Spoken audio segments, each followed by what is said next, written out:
வணக்கம் அன்பு உறவுகளே. நாங்கள் இன்றைய தினம் ஒரு வரலாற்று சாதனையாளரோடு இணைந்து கொள்ளப் போகின்றோம். இலங்கைக்காக 2 தடவைகள் ஒலிம்பிக் போட்டிகளில் பங்கேற்றவரும், இலங்கைக்காக வரலாற்றிலே முதன் முறையாக ஒரு தங்கப் பதக்கத்தை சர்வதேச அளவிலே வென்று கொடுத்தவருமான டாக்டர் நாகலிங்கம் எதிர்வீரசிங்கம் அவர்களை இன்று நாங்கள் நம்மோடு இணைத்துக் கொள்கின்றோம். முதலிலே அவரை வரவேற்போம். வணக்கம். வணக்கம் அருண். நம்முடைய நிகழ்ச்சியினூடாக இணைந்து கொண்டமைக்காக மிக்க மகிழ்ச்சிகள். இந்த வேளையிலே உங்களை பற்றி அறியாத பலர் இருக்கிறார்கள். உங்களுடைய சாதனைகள் பல தசாப்தங்களை கடந்திருக்கின்றது. உங்களை பற்றி அறிந்தவர்கள் விளையாட்டுறையிலே நிறைய பேர் இருக்கிறார்கள். தெரியாதவர்களுக்காக நான் இப்போது கூறினேன், நீங்கள் முதன் முறையாக 1958ஆம் ஆண்டிலே ஆசிய விளையாட்டு போட்டிகளிலே தங்க பதக்கத்தை இலங்கைக்கு பெற்றுக் கொடுத்தீர்கள். அது சர்வதேச அளவிலே முதலாவதாக இலங்கையோர் ஒருவரால் பெறப்பட்ட தங்கமாக இருக்கின்றது. இப்படி பார்க்கின்ற போது நீங்கள் நீளம் பாய்தலிலே தான் இந்த தங்க பதக்கத்தை பெற்றீர்கள். எப்படி உங்களுடைய ஆரம்ப காலத்திலே நீளம் பாய்தலிலே உங்களுக்கு ஆர்வம் ஏற்பட்டது? உயரம் பாய்தல்ல தான். ஆமாம் ஆமாம், நிச்சயமாக. என்னுடைய நீளம் பாய்தல், உயரம் பாய்தல், லாங் ஜம்ப் தான் நீளம் பாய்தல். ஆமாம், உயரம் பாய்தல். லாங் ஜம்ப்லும் இலங்கையில நம்பர் 2 இருந்தேன் நான். நீங்கள்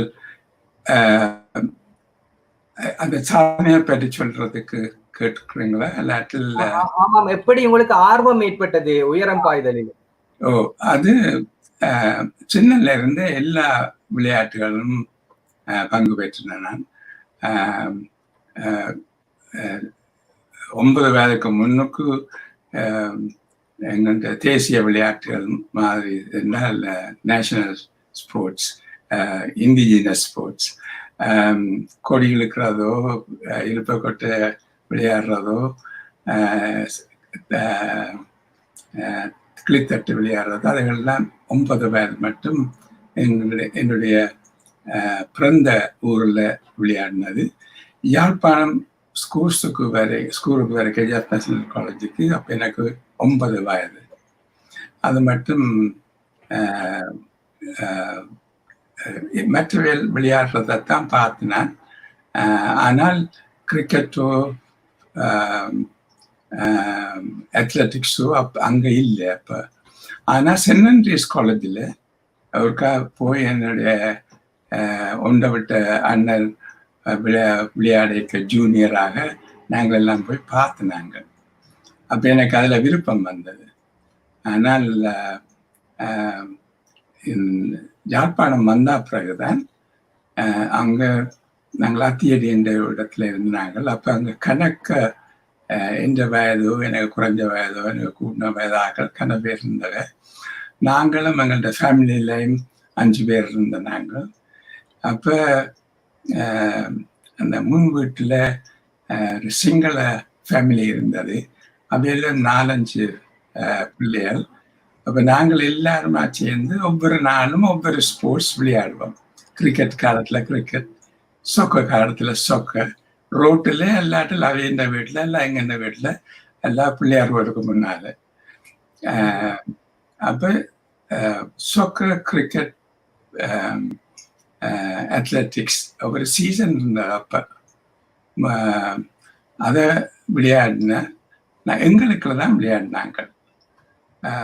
எந்த ஸ்கூல்ஸில் விளையாட போயினாங்க. அப்போ அத்லட்டிக்ஸ் என்றால் எல்லா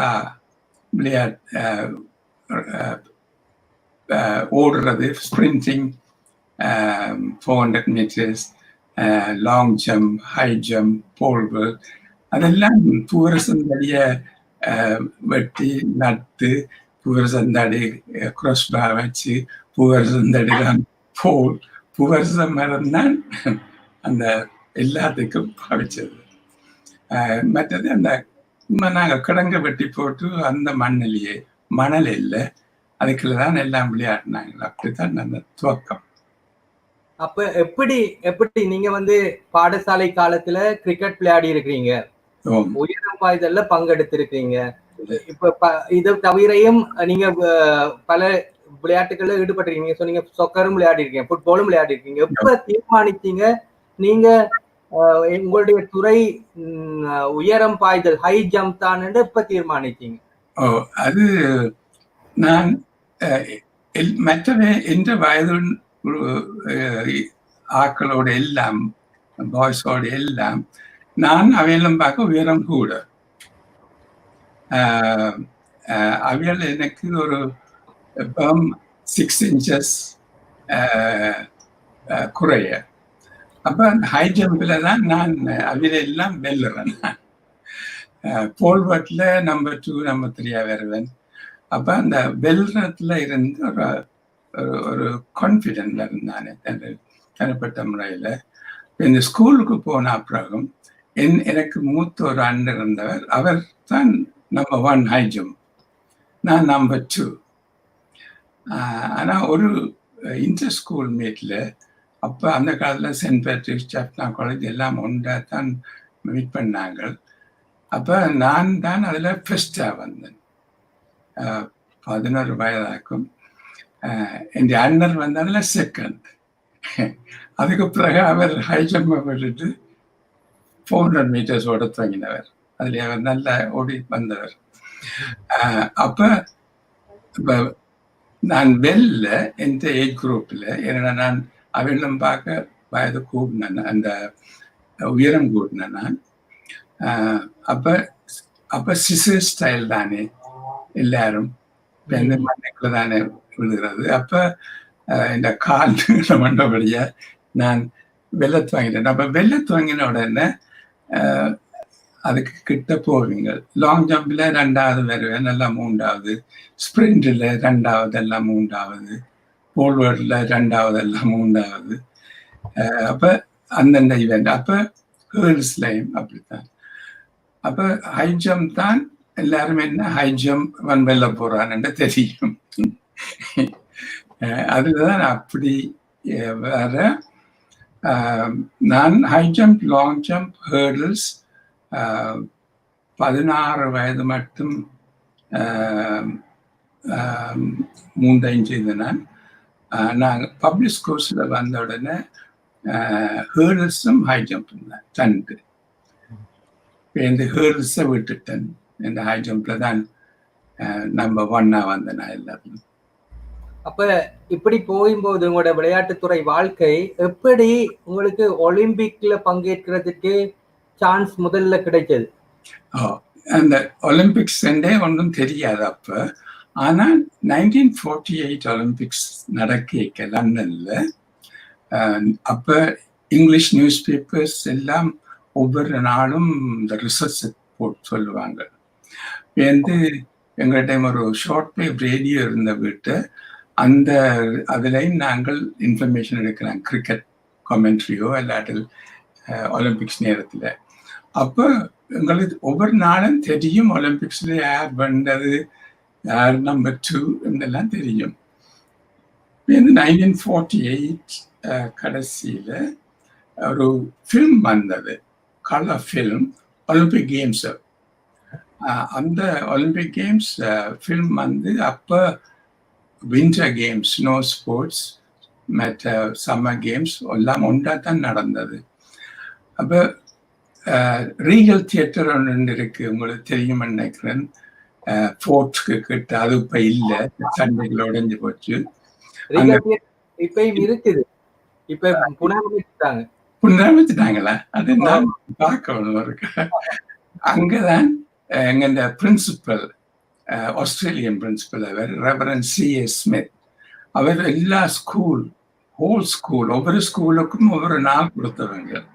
அப்ப எங்க ஸ்கூல் ஒரு நாள் போய் இருந்தது. அப்பதான் பார்த்த உடனே எனக்கு நல்ல இந்த டங்கன் ஒயிட் தானே நம்பர் 2 வந்தார் 400 மீட்டர் ஹேர்ட்ஸ்ல. அப்ப ஒரு ஆர்வம் வந்த எனக்கு. நான் அதை ஒருத்தருக்கும் சொல்ல இல்லை. ஒரு காலத்துல எனக்கும் ஒலிம்பிக்ஸுக்கு போக விருப்பம். அப்ப நான் 12 வயது 12 வயது. அதான் சொல்லியிருந்தா எனக்கு பட்ட பேர் வச்சிருவாங்க. அதனபடியா நான் அதை ஒரு தடவை சொல்ல இல்லை, அது உள்ளுக்கு இருக்கிறது. அப்ப அந்த படிப்படியாக நான் அந்த 13 ரெக்கார்டில் உழைச்சு ஜெட்னால சேர்ந்து கொழும்புக்கு போனேன். கொழும்புக்கு போய் அந்த 15ல தேர்டா வந்தேன் நான். அப்போ ஷூஸ் ஒன்றுமே இல்லை, வெறுங்காலில் தான் பாயிறது, சிசர் ஸ்டைல். என்னோட தேர்டாக டை பண்றவர் உங்களுக்கு தெரியுமா நினைக்கிறேன், இப்ப இல்லை, ஜோசப் பரராஜசிங்கம். அவர் நானும் தேர்ட் பிளேஸுக்கு டை. அப்ப அவர் பெட்டிக்லோ சென்ட் மைக்கேல்ஸ்ல இருந்து வந்தார். அவரோட வந்த எனக்கு பேர் பல்தசார், சேர்ந்து பிரிகேடியர் பல்தசாரா வந்தவர். அப்ப பல்தசார் தான் நம்பர் 1 வந்தவர். நம்பர் 2 சென்ட் ஜோசப்ஸ்ல இருந்தவர். அண்டர் 16ல நான் தான் நம்பர் 1. அப்ப ரெக்கார்டும் முடிச்சுன்னா, அப்ப எனக்கு தெரியும் நான் நேஷனல்ல அண்டர் 16ல சும்மா வெறுங்காலோட சிசர் ஸ்டைல்ல, மெத்தடி எல்லாம் வெஸ்டர்ன் ரோல் வந்தபடியா எனக்கு ஒரு துணிவு வந்துட்டது. நான் இலங்கையில யாரோடையும் கம்பீட் பண்ணலாம்ட்டு. அது பேருந்து நான் பார்த்தேன், நான் ஸ்பைக்ஸ் போட வேணும். ஏன்னா எல்லாரும் ஸ்பைக்ஸ் போடுறாங்க, எங்களுக்கு அங்கே ஸ்பைக்ஸ்ன்னே தெரியாது. ஆனால் எங்கள் ஸ்கூல்ல அவர் இப்போ இருக்கிறார், எங்களுக்கு சீனியராக இருந்தவர், பெர்னாண்டோ. அவர் ஸ்பிரிண்டர் 400 மீட்டர். அவர் தான் முதலாக யாழ்ப்பாணத்தில் ஸ்பைக்ஸ் போட்டு ஓடினவர். அவர் கொழும்புவார். அவர் இப்போ இருக்கிறார் 90. நாங்கள் நல்ல ஃப்ரெண்ட்ஸ். அவருக்கு இந்த கேப்டனாக வந்தவர். அப்போ எனக்கு ஸ்பைக்ஸுக்கு அந்த ஒரு கொழும்புல ஒரு ஸ்மித் அந்த கம்பெனிக்கு அவங்க சதம் ஸ்ட்ரீட்ல இருந்தது. அங்கே போனால் அதை சொல்லிச்சுன்னா, தங்கள்கிட்ட அந்த சைஸ் இல்லை, நீங்கள் சைஸை நாங்கள் உங்களுக்கு கொண்டு சரி கட்டி தரலாம்ட்டு. அப்போ நான் வீட்டை போனா பிறகு வீட்டையும் கேட்டுட்டு அந்த அவங்களுக்கு அந்த சைஸை கீறி என்ற அவை அனுப்பினோடனே அவர் சொன்னார், எந்த காலுக்கு அங்கே ஒன்றுமில்லை, புதுசாக செய்ய வேணும்ண்டு. அப்போ அவர் செய்து அதை அனுப்பிச்சினேன். 35 ரூபா வீட்டை வந்த உடனே. அப்போ லோக்கலி மேட்டேன். அப்போ பேருந்து பின்னால நான் வீட்டுக்கு பின்னாலே ஒரு பிச் ஒன்று வட்டி சும்மா மண்ணில் தடிகளையும் வச்சு வெஸ்டர்ன் ரோல நானாக பழகினேன். அப்போ அங்கே கொழும்புல இருந்த புக் ஒன்று வாங்கினேன். அதில் ஹை ஜம்ப் புக் ஒன்று. இங்கிலீஷ் தெரிஞ்சபடியா நான் இதுகளெல்லாம் என் பாட்டிலேயே ப்ராக்டிஸ் பண்ணலாம். அப்படி பின்னால படங்களை பார்த்து அதை சொல்றதையும் விளங்கி கொண்டு அந்த அப்ப யாழ்ப்பாணத்துல ஒரு தரம் வெஸ்டர்ன் ரோல் செய்கிற இல்லை, ஒரு தருக்கு வெஸ்டர்ன் ரோலை பற்றி ஒன்றும் தெரியாது. ஆனா அப்ப 1950ல தான் ஃபர்ஸ்ட் டைம் சீனியர்ஸா போனா நான் 4 பேர் ஒரு ஹைட்டு பாஞ்சினாங்க. ஆனா எனக்கு கூட மிஸ்ஸஸ் இருந்தபடியா நான் 4ஆவது.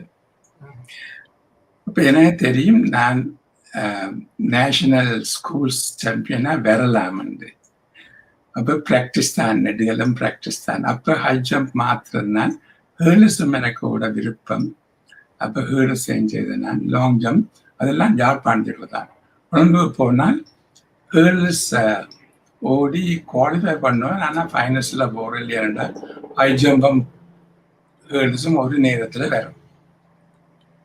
அப்போ நேஷனல் ஸ்கூல் வரமனுக்கு நேஷனல் சாம்பியன்ஷிப் வர்றது அப்போ செப்டம்பரில், ஸ்கூல்ஸ் வந்து அக்டோபரில். அப்போ நான் பிரின்சிபல்கிட்ட கேட்டு அவர் சொன்னார், நீங்கள் ஸ்கூல் போய் அங்கே இதெல்லாம் அங்கே பெரியவங்க வருவாங்க, நீங்கள் அவரோட கம்ப்ளீட் பண்ணலாமான்னு. நான் சொன்னேன், போய் ட்ரை பண்ணி பார்ப்போம்ண்டு. பின்ன அவரும் எனக்கு ட்ரெயின் டிக்கெட் காசு தருவார், 10 rupees 50 cents third class compartment travel போகிறதுக்கு, 10 rupees போகிறதுக்கு. வந்து YMCAல நிற்கலாம் நீங்கள், அது அங்கே கேம்பேட்ஸ் இருக்கு, அது சீப்பர்ண்டு. அப்போ நான் போய் என்னோட என் அண்ணன் ஒரு ஆள் வந்தவர் கம்ப்ளீட் பண்ணுறதுக்கு. மற்ற வாமதேவன் என்று சாவச்சேரி என்று குழந்தையில் அவர் அதுக்கு முந்தின வருஷம் நேஷனலில் ஹாப்ஸ்டப்பும் போல்வர்ட்டும் ஃபர்ஸ்டாக வந்தவர் சாவச்சேரி என்று குழந்தை. அப்போ நாங்கள் போன உடனே நான் பாஞ்சு கொண்டு இருக்கேன். எல்லாத்தையும் நாங்கள் கடைசியாக 6 feet 3 பேர் தான் மிச்சம், நானும் ஒரு ஆள். அப்போ நான் 6 feet பாஞ்சிட்டேன், அவ பாயில்லை. அப்போ வந்து அண்ணர் என் ஃப்ரெண்ட்ஸ் எல்லாரும் பின்னுக்கு இருந்து சொல்லிச்சுன்னா, நீ வந்துட்டதானே, நீ தண்டிஞ்ச கூட்டண்டு. பின்ன நான் அதை கூட்டி போட்டு பாஞ்சேன். உடனே பாஞ்சு 6'2" தான். அப்போ எங்களுக்கு தெரியாது ஒலிம்பிக்ஸ் குவாலிஃபைங் ஸ்டாண்டர்ட், எங்களுக்கு தெரியாது. அப்போ இந்த எங்கள் பெஸ்ட் பர்ஃபார்மன்ஸ் எல்லாம் கப்பெல்லாம் கிடைச்சி என்றால் குவாலிஃபை பண்ணிட்டேன் ஒலிம்பிக்ஸுக்கு. வீட்டை வந்த பிறகுதான் லெட்டர் அனுப்பினவன், நான் ஒலிம்பிக்ஸுக்கு குவாலிஃபை பண்ணிட்டேன், இன்னும் நீங்கள் கொழும்புக்கு வந்து பாய வேணும், ப்ராக்டிஸ் பண்ணணும். இன்னும் வீட்டில் இல்லை, நீ கொழும்புக்கு போகலாம், இங்கேதான் படி. அப்போ பி ராஜேந்திர ஒரு மாஸ்டர்ஸ் இன் ஃபிசிக்கல் எஜுகேஷன், அவர் அத்லட்டிக்ஸ் கோச்சுன்னு இல்லை, ஆனால் ஃபிசிக்கல். அவர் என்ன பார்த்துட்டு சொன்னார், நான் ஒன்று கோச் பண்ணுறேன் ஸ்ட்ரென்த் எடுக்கிறதுக்கு. அப்போ எனக்கு ஸ்ட்ரென்த் இல்லை. அது சொன்னான், உங்கள்கிட்ட நீங்கள் மசில்ஸ் கொஞ்சம் போடணும். மசில்ஸ் நானும் போட இல்லை, ஆனால் ஸ்ட்ரென்த் ட்ரைனிங் செய்தவர். அவர் தான் எனக்கு முதலாக ஒரு ஸ்ட்ரென்த் கோச்சாக வந்தவர், கண்டிஷனிங் கோச். நல்ல மனுஷன்.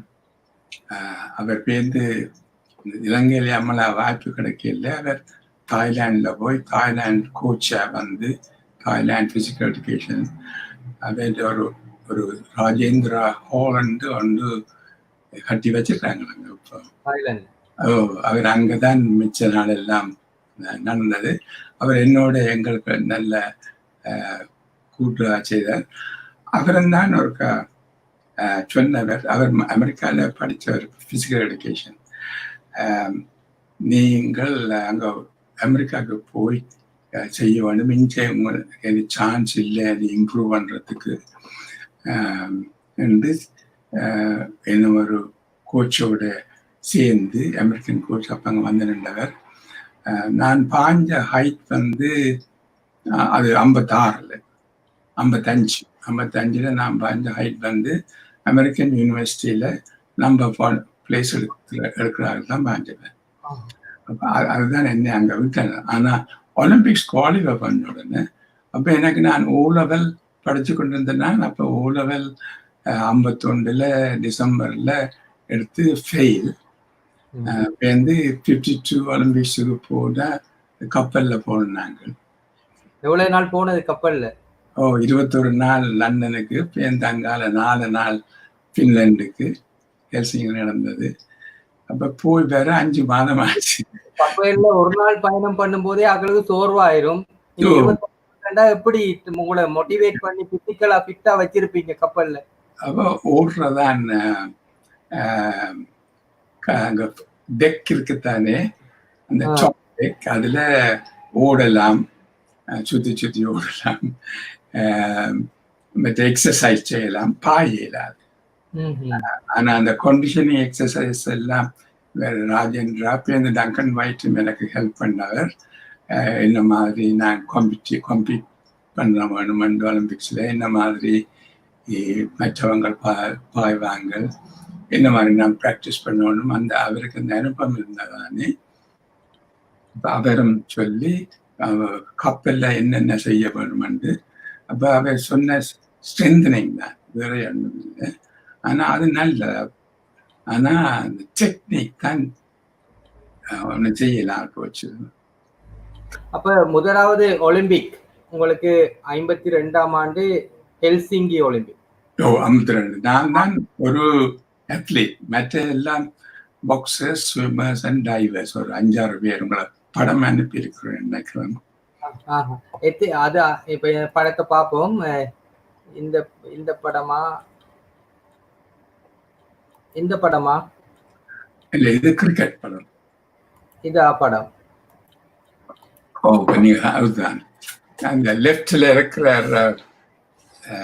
Left right. இதுன்னா நான் உங்களுக்கு தெரிந்த அந்த உயர்ந்தால் தான் நான். நீங்க ஆமா, இங்க சைட்ல மற்றவர்கள் எல்லாரும் அத்லீட் இல்ல. இப்ப இந்த ஷார்டஸ்டா இருக்கிற ரைட் சைட்ல அவர் தான் அலன் ஸ்மித் என்ற டைவர். அவருக்கு பக்கத்துல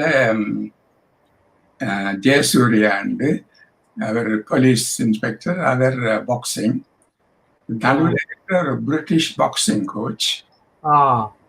மற்ற நான் நடுவில் நினைக்கிறேன். வந்து ஜெஃப்ரி மார்க்ஸ் என்ற ஒரு ஸ்விம்மர். மற்ற அவருக்கு பக்கத்துல பெசல் ஹென்ரிகஸ் என்று, அவர் தான் பாக்ஸர். இருக்கிற வேல அந்த லெப்ட்ல இருக்கிறவர் லெஸ்லி ஹன்னுங்கே என்று, அவர் ஃப்ளை வெயிட் பாக்ஸிங். அவர் தான் கேப்டன். அவர் 48 ஒலிம்பிக்ஸ்லும் போய் பார்ட்டிசிபேட் பண்ணவர். நடுவில் இருக்கிறவர் தான் WHT பெறாண்டு. அவர் தான் எங்களோட சீஃப் ஆஃப் மிஷன் மேனேஜர். அவர் தான் 48 ஒலிம்பிக்ஸ்லும் அவர் தான் மேனேஜராக போனவர். அவர் நேஷனல் ஒலிம்பிக் கமிட்டியில முதல் 1937ஆம் ஆண்டு ஃபார்ம் பண்ணது. அதுல அவர் தான் டைரக்டர் ஜெனரலா இருந்தவர், கவர்மெண்ட் சர்வன்ட். அவரு பக்கத்துல HSR குணவார்டு, அவர் தான் head of physical education, ministry of எஜுகேஷன்ல. அவர் அப்சர்வரா வந்தவர், அப்சர்வர் அனுப்பினவர். அவர் ஸ்கூல் ஸ்போர்ட்ஸோட சம்பந்தப்பட்டவர். அந்த ஒலிம்பிக்ல உங்களோட பெர்ஃபார்மன்ஸ் எந்த அளவுக்கு இருந்தது? எத்தனையாவது வந்தீங்க? நான் குவாலிஃபை பண்ணல ஃபைனல்ஸுக்கு. நான் அங்க பாஞ்சது குறைவு தான், 185 ஐ திங்க் பாஞ்சினான். அடுத்த ஹைட் தான் குவாலிஃபை பண்ணியிருப்பேன், நான் குவாலிஃபை பண்ணல. ஓகே. அதுக்கு பிறகு நாங்க ஃபாஸ்ட் ஃபார்வர்டா போகுனா 58ஆம் ஆண்டுல இலங்கையோட வரலாற்றிலேயே நீங்க முதலாவது.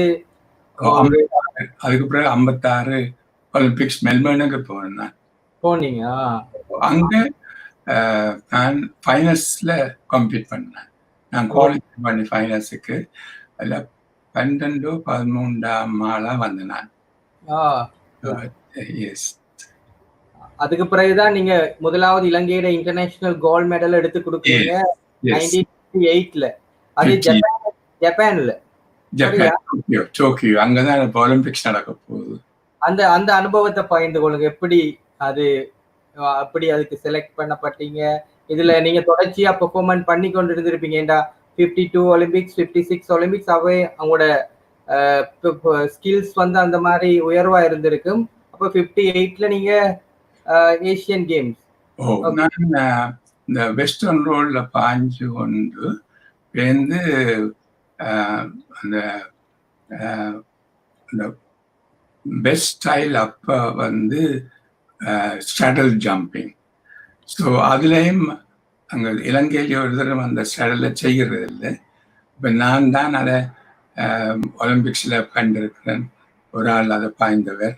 இந்த புக்ஸ்லையும் வாசிச்சு அந்த ஸ்டைல பழைய 55ல் 54லும் 55லும் நான் ஸ்போர்ட்ஸ் ஸ்டாராக எலெக்ட் பண்ணேன். என்ன நியூஸ் போட்டிங் அப்ப தான் யூஎஸ்க்கும் அட்மிஷன் கிடைச்சது. அதுவும் நான் ஏ லெவல் பாஸ் பண்ணல. ஆனால் இந்த யூஎஸ் யூனிவர்சிட்டிஸில் அவைகள் பார்க்குறேன் என்றால் அந்த மார்க்ஸ் என்ன சப்ஜெக்ட்ஸில் இருந்தும் பார்க்கறது. ஆனால் முக்கியமாக படிப்பை விட வேறு என்ன ஒரு ஒரு ஒரு ஸ்டூடெண்ட் செய்தவர். அப்ப படிப்பை விட என்ன செய்தவர்? படிப்பு தனியத்தான் செய்துட்டு வந்தா அவன் ஸ்டாண்டர்ட் சரியான ஹையா இருக்கணும். அப்ப என்னப்பா எந்த இதை பார்த்த உடனே அப்படியே ஸ்கூல்ல ஓ லெவல் படிக்க ஒலிம்பிக்ஸுக்கு போயிருக்கிறார். அப்போ அவங்களே தெரியும், இப்போ ஒலிம்பிக்ஸுக்கு செலக்ட் பண்ணி குவாலிஃபை பண்ணி போய் பார்ட்டிசிபேட் பண்ணி உம்மளா நாடுகள் எல்லாத்துக்கும் போய் சேர்ந்து அந்த அனுபவத்தோட திரும்பி வந்தவருக்கு அந்த அவற்ற புக் லேர்னிங்கை விட கூட லேர்னிங் இருக்குண்டு. அவங்க அதற்கு கிரெடிட் கொடுக்குறவங்க சேர்ந்து அந்த அனுபவங்கள் ஒவ்வொரு ஸ்போர்ட்ஸ்லும் இருந்து என்ன இவர் ஒரு ஒரு பர்சனாலிட்டி டெவலப்மெண்ட் அதெல்லாம் வந்திருக்க வேணும்.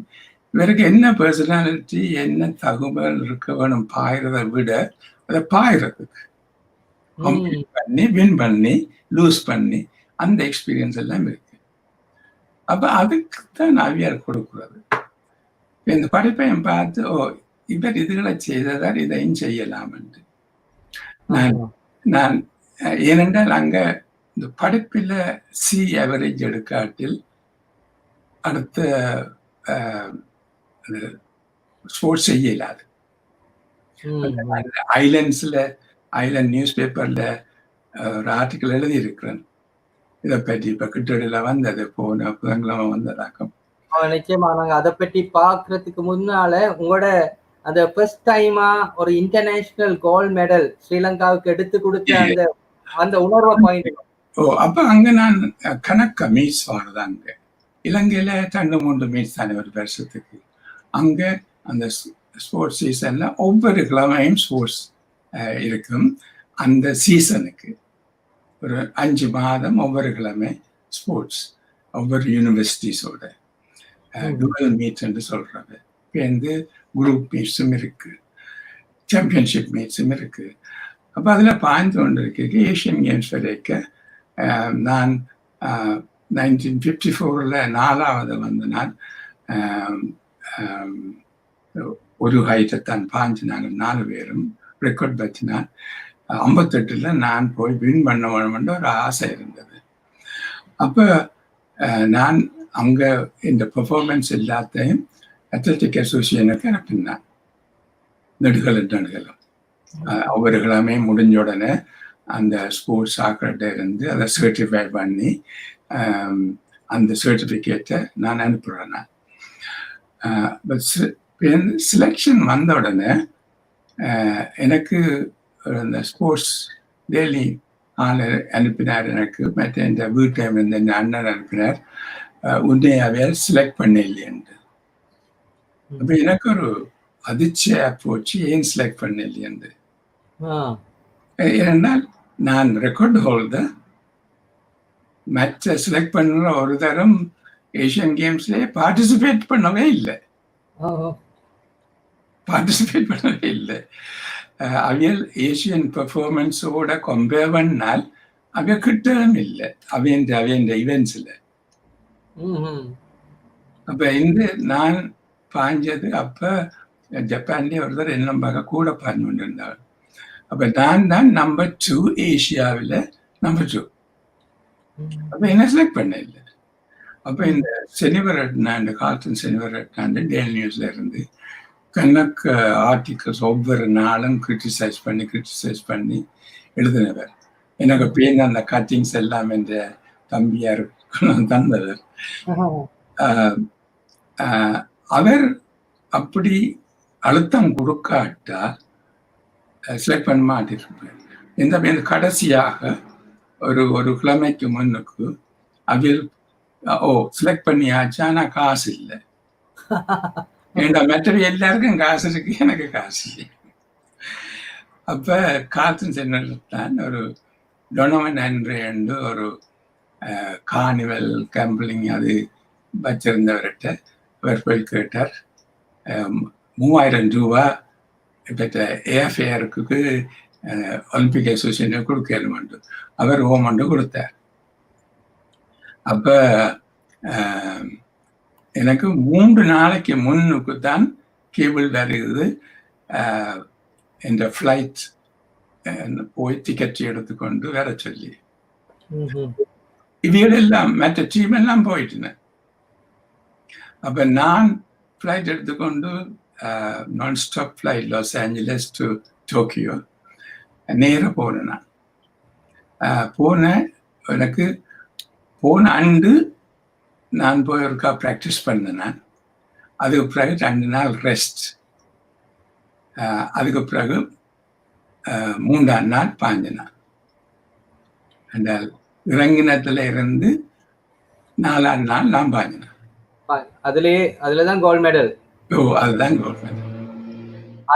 அந்த கணத்துல உங்களோட டீம்ல இருந்த ஆட்கள் யாரு, என்ன மாதிரி ரியாக்ஷன் உங்களுக்கு வந்தது?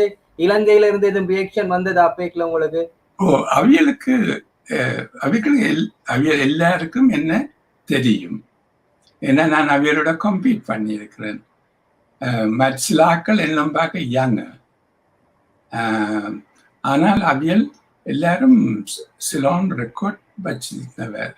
எல்லாரும் ரெக்கார்ட் சிலோன் ரெக்கார்ட், அப்ப சிலோன் தானே, சிலோன் ரெக்கார்ட் வச்சிருந்தவர். ஆனால் அவியல் ஏசியன் லெவலுக்கு கிட்டவும் இல்லை. ஆனால் சிலோன் ரெக்கார்ட் இருந்தபடியா அவியலை செலக்ட் பண்ணது. என்னையும் செலக்ட் பண்ணி இருக்கலாம் சுகமா, ஏன்னா நான் நேஷனல் ரெக்கார்டு ஹோல்டர் தானே அப்போவே. அந்த நேஷனல் ரெக்கார்ட் நான் 53 உடைச்சது. 1997 தான், 1987 தான் உடைச்சது. 32 இயர்ஸுக்கு பிறகு. இப்போ உங்களை முதல்ல செலக்ட் பண்ணல, பிறகு அழுத்தம் காரணமாக செலக்ட் பண்ணாங்க 58ல. அப்படி நீங்க செலக்ட் பண்ணி, அதாவது நீ போட்டிக்கு ஒரு 4 நாளைக்கு முன்னுக்கு ஜப்பானுக்கு சென்றடைந்த உங்களுக்கு இப்படி தங்க பதக்கம் கிடைத்து ஃபர்ஸ்ட் பிளேஸ் வந்த உடனே உங்களோட இருந்த டீம்மேட்ஸ் அப்பே அவங்களுக்கு எப்படி அவங்க ஷாக்கா இருந்ததா? அதெல்லாம் நல்ல சப்போர்ட், அவங்களுக்கே நல்ல சந்தோஷம் என்ன செலக்ட் பண்ணிட்டாங்க. அப்ப எல்லாருக்கும் எனக்கு தெரியும், என்ன எல்லாருக்கும் எனக்கும் அவை எல்லாரையும் தெரியும், நண்பர்கள் தான். 2-3 பேர் புது ஆக்கள், மற்ற எல்லாரும் தெரிஞ்ச ஆக்கள் தான். அப்ப அவங்களுக்கு நல்ல சந்தோஷம், நல்ல சப்போர்ட், அதுல ஒரு குறைவும் இல்லை. அப்ப இப்ப உங்களுக்கு இந்த ஒரு உங்களோட வாழ்க்கையில இலங்கையின் வரலாற்றில ஒரு முக்கியமான ஒரு தருணம், முதலாவது கோல்ட் மெடல் கிடைக்குது சர்வதேச அளவுல. அப்படி அங்க 58ல கிடைத்த போது இலங்கையில ஒரு கலவரமும் நடந்திருக்கு 58ஆம் ஆண்டுல. அந்த வேளையில இலங்கையோட பிரதமராக இருந்த பண்டாரநாயக்கா நினைக்கிறேன், உங்களுக்கு ஒரு டெலிகிராம் அனுப்பின ஞாபகம் எனக்கு இருக்குது. அது அனுப்பினவர் என்ன அவையில் அப்ப அந்த புரோட்டோகால் என்றால் அம்பாசடருக்கு அனுப்புறது. அந்த டெலிகிராம் கொண்டு வந்து எனக்கு தந்தவர். அதுல என்ன போட்டிருந்தது அந்த டெலிகிராம்ல? என்ன இங்கிலீஷ்ல, congratulations Ceylon is proud of you. அப்படி அந்த நேரத்துல சிலோன் ப்ரவுட் ஆஃப் யூ என்ற ஒரு தமிழருடைய சாதனையை கொண்டாடின நேரத்துல இங்க ஒரு கலவரம் நடக்கிறதா நீங்க கேள்விப்பட்டீங்களா இலங்கையில? அந்த நேரத்துல ஒன்றும் தெரியாது. நான் கோல்ட் மெடல் எடுத்தது May 24th. அப்ப அந்த நியூஸ் டெய்லி நியூஸ்ல வந்தது, கார்டன் செனிவரன் போட்டார், Asian games reject wins gold medal. அப்ப எனக்கு அந்த பேப்பரை பற்றி தெரியும். அந்த காலத்துல இன்டர்நெட் அதுகளும் இமெயில் ஒன்றும் இல்லைத்தானே. நான் இந்த அத்லெட்டிக்ஸ் எல்லாரும் கம்ப்ளீட் பண்ணி முடிஞ்ச உடனே எங்களோட மேனேஜர் வந்து ஆண்ட் ARDNT அவர் தான் சூப்பரிண்டென்ட் ஆஃப் போலீஸா இருந்தவர். அப்ப அவர் ஒலிம்பிக் அசோசியேஷன்ல செக்ரட்டரியோ என்னவா இருந்தவர். அதுதான் அவரை மேனேஜரை அனுப்பினது. அப்ப ஒரு நாள் சொன்னார் எல்லாருக்கும், டீமை கூப்பிட்டு, நாங்கள் நாளைக்கு போறோம் திரும்பி கொழும்பு கண்டு. அப்ப இருந்தால் என்ன ஒரு 2-3 நாள்ல என்ன ஒரு மீட் இருக்கு. அதுல மீட்டுக்கு எல்லாரும் பார்ட்டிசிபேட் பண்ணி எக்ஸ்பீரியன்ஸ் எடுக்கிறதுக்கு. அப்ப அவையில் எல்லாரும் திகழ்ச்சி போச்சுனேன், நானும் திகழ்ச்சி போனேன். ஏனென்றால் நான் போகிற இல்லை, நான் திருப்பி அமெரிக்காவுக்கு யூனிவர்சிட்டி போவேன் தானே. இப்போ அவர் சொன்ன எனக்கு நீங்கள் Olympic games secretary general Julian Guerrero அவருக்கு ஒரு டெலிகிராம் போட்டு இதை டிலே பண்ண சொல்லி நான் அதை செய்து நான் என்ன செலக்ட் பண்ண உடனே நான் தான் கேப்டனாயும் வந்தேன். ஏனென்றால் நான் தானே ஒலிம்பிக்ஸுக்கு போனேன், சீனியர் அண்ட் சீனியர் பெர்ஃபார்மர். அப்போ கேப்டனாக இருந்தபடியா என்னத்தான் டெலிகிராம் அனுப்ப சொன்னேன். அப்போ அவர் ஜூலியன் கிரேரோ ரிப்ளை பண்ணார், நீங்கள் மேனேஜர் சொல்ற மாதிரி தான் டீம் நீங்கள் நடக்க வேணும். சொல்லல, டெலிகிராம் தான். இந்த டெலிகிராம் எல்லாம் நான் வச்சிருக்க வேணுமா? அந்த நேரத்துல இவங்களை யார் சேர்க்கிறது? நான் அவர் சேர்க்கிறார் இல்லை. ஒரு நாளும் இந்த பேப்பர் கட்டிங்ஸ் அதுகள் ஒன்றும் என்னிட்ட இல்லை. இந்த தம்பியும் இந்த அண்ணரும் சேர்த்து வச்சு தந்ததான் என்னிட்ட கிடக்குது. அப்ப எனக்கு நான் தேய்ச்சி போன நேரிவங்கள் எல்லாம் எப்படி செய்கிறாங்க, இந்த அட்லீஸ்டுக்கு இம்மூலம் காசு கொடுத்து வந்தவன் இன்னொரு மீட்டை கம்ப்ளீட் பண்ணி எக்ஸ்பீரியன்ஸ் எடுத்துட்டு போனாலாமே என்று. ஆனா எங்கள் ஒருவருக்கும் என்ன நடந்தது தெரியாது. அம்பாசடரும் வந்து சொல்ற இல்லை, எங்களுடைய ஒருத்தருக்கும் தெரியாது. அம்பாசடருக்கும் மேனேஜருக்கும் தான் தெரியும் என்ன நடக்குதான்னு. டெலிகிராமும் அதை பற்றி ஒன்றும் இல்லை. சுவாரஸ்யமாக சென்று கொண்டிருக்கின்ற நிலையிலே இங்கே பார்த்து கொண்டிருக்கின்ற உங்களுக்கு ஒரு வேண்டுகோள், உங்களுக்கு ஏதேனும் கேள்விகள் இருந்தால், கருத்துக்கள் இருந்தால் இங்கே நீங்கள் கமெண்ட் பண்ணலாம். அதனை நேரடியாக காண்பித்து கேட்க முடியும். அந்த வகையிலே முதலாவது நண்பன் மார்டிஸ் லிட்டோன் அவர்களுடைய கேள்வி, அவரை பார்ப்போம். அந்த கேள்வியை, what are the restrictions kids have these days to participate in such big event these days? அப்படி என்ற ஒரு கேள்வியை கேட்டிருக்கின்றார் மார்டிஸ் லிட்டோன். கொழும்பு 13 இருக்கின்ற என்னுடைய நண்பன் கேட்டிருக்கின்றார். ஓகே, ஒரு ரெஸ்ட்ரிக்ஷனும் இப்ப இல்லை. ஆனா அவியல் இந்த காலத்துல சிந்தட்டிக் ட்ராக் தானே. எங்கன காலத்துல கிளே ட்ராக். அப்ப கிளே ட்ராக் இல்லாட்டிலும் அப்ப எங்களுடைய கிளே ட்ராக் இல்லை, கிராஸ் ட்ராக் தானே. கிராஸ் ட்ராக் ஹார்டா இருந்தால் பரவாயில்லை. ஆனா இந்த காலத்துல இப்போ running, high jump, synthetic track இல்லாட்டில் மற்ற அந்த மேட்ரஸும் சாஃப்ட் மேட்ரஸ் இல்லாட்டி இந்த காலத்துல பாயிற ஸ்டைல் ஹை ஜம்பில் இன்டர்நேஷ்னல் ஆக்களோட கம்பீட் பண்றது இயலாது, கஷ்டம், சரியான கஷ்டம். எங்களுக்கு முந்தியும் அந்த வித்தியாசம் இருந்தது, அந்த வித்தியாசம் குறைவு. மற்ற போல் கண்டால் ஃபைபர் கிளாஸ் போல் எத்தனை ஸ்கூல்ஸ் ஃபைபர் கிளாஸ் போல் வாங்கலாம்? ஒவ்வொரு போல்வட்டருக்கும் ஒவ்வொரு ஃபைபர் கிளாஸ் தேடல போல். மற்ற மேட்ரஸும் பேசியான எக்ஸ்பென்சிவ். அப்ப எல்லாம் கொழும்புக்குள்ள தான் கிடக்குது. ஜாழ்ப்பாணத்துல ஓல்ட் பாய்ஸ் வந்து அருணோதயா, சாவச்சேரி என்று மகாஜானா காலேஜுக்கு வாங்கி கொடுத்து இப்போ போல்வர்ட் எல்லாம் வெல்றதா அங்க கேர்ள்ஸும் பாய்ஸ் நேஷனல்ல இந்த 3 ஸ்கூல்லும் இருந்தான். மற்ற ஸ்கூல்களுக்கு முதல்ல கொடுத்தால் எங்க இருந்தாலும் சவுத்தோ ஈஸ்டோ மலையாளமோ எங்க இருந்தாலும் அவையிலும் கம்ப்ளீட் பண்ணலாம். இப்போ இந்த காலத்துல அந்த டிஃப்ரென்ஸ் இன்டர்நேஷனல் என்றால் ஏஷியாவே இன்டர்நேஷனல் இப்போ அந்த ஃபெசிலிட்டிஸுக்கும் எங்களுக்கும் இல்லை. எங்களுக்கு கொழும்புல சுகதா ஸ்டேடியம்ல ஒன்று கிடக்கு. அப்ப நீங்க ப்ராக்டிஸ் பண்ற எல்லாம் கிராஸ் நாங்க போய் சிந்தட்டிக் ட்ராக்ல போடுவோம். அப்ப ப்ராக்டிஸ் பண்ண வேணும் அதுல. அப்ப அவருக்கு நான் சொல்றேன் என்னன்னா, நல்ல சான்ஸ் இருக்கு, இந்த இன்டர்நெட் இருக்கிறபடியால் அந்த பிள்ளைகள் எல்லாம் இன்டர்நெட்ல போய் பார்க்கலாம். ஆனா இங்கிலீஷ் தெரியாது, அப்ப சொல்றது ஒன்றும் விளங்காது. ஆனா இந்த காலத்துல வீடியோஸ் இருக்கு, நிப்பாட்டி பார்த்து ஸ்டைல பார்த்து எல்லாம் செய்யலாம். நிச்சயமா. அப்ப அந்த இது இருக்கு. மற்றது வெயிட் ட்ரைனிங் செய்ய வேணும். Strengthening exercise very important.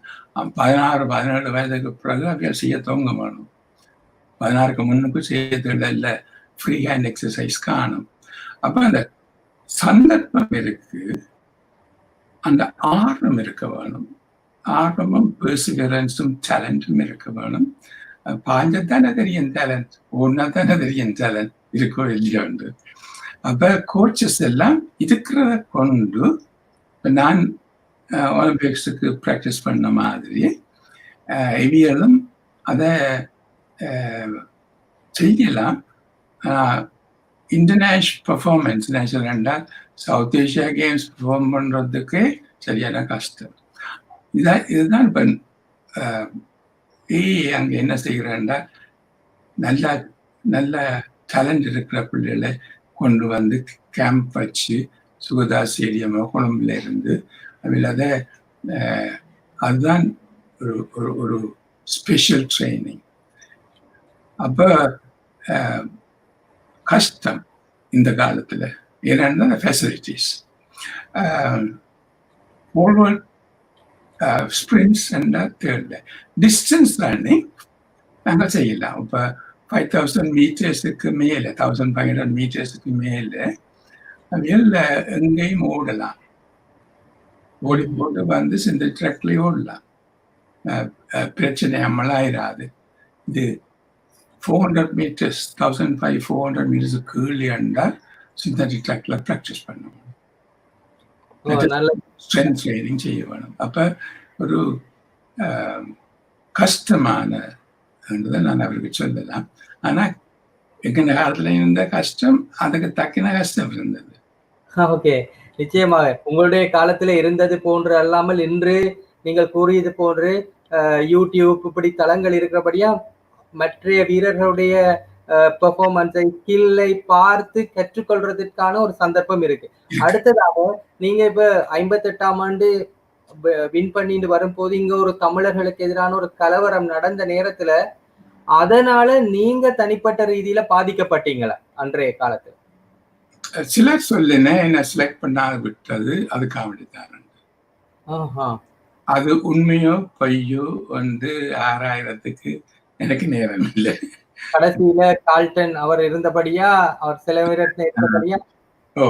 அப்ப நாங்கள் பார்க்க வேண்டிய என்னென்றால், எப்பவும் இப்படி ஒரு இன வேறுபாடு எல்லா நாடுகளிலும் இருக்கு, அதில் இருக்கும்.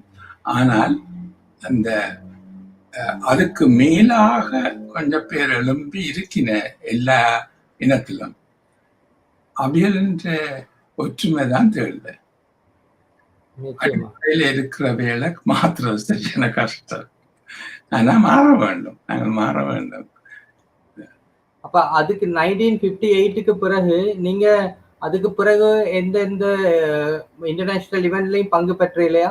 இல்ல, பங்கு பெற்ற நான் பேருந்து ஏசியன் கேம்ஸ் நான் இந்த 61 பிப்ரவரியில் நான் அங்கே படிப்பு Los Angeles university of California முடிச்சு கொண்டு திரும்பி வந்தேன். நான் வந்து எனக்கு வேலை எடுக்கலாம் போச்சு.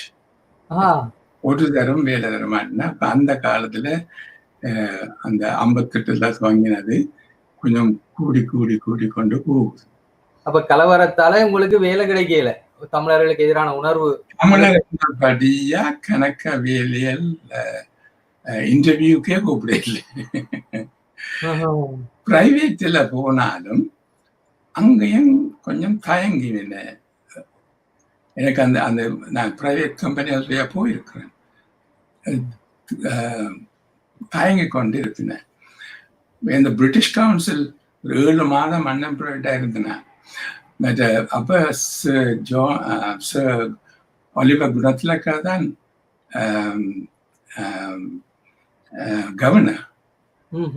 அவர் நான் 51, 52, 53 ஒவ்வொரு வருஷம் அவர் அந்த நேஷனல் மீட்டுக்கு வருவார்.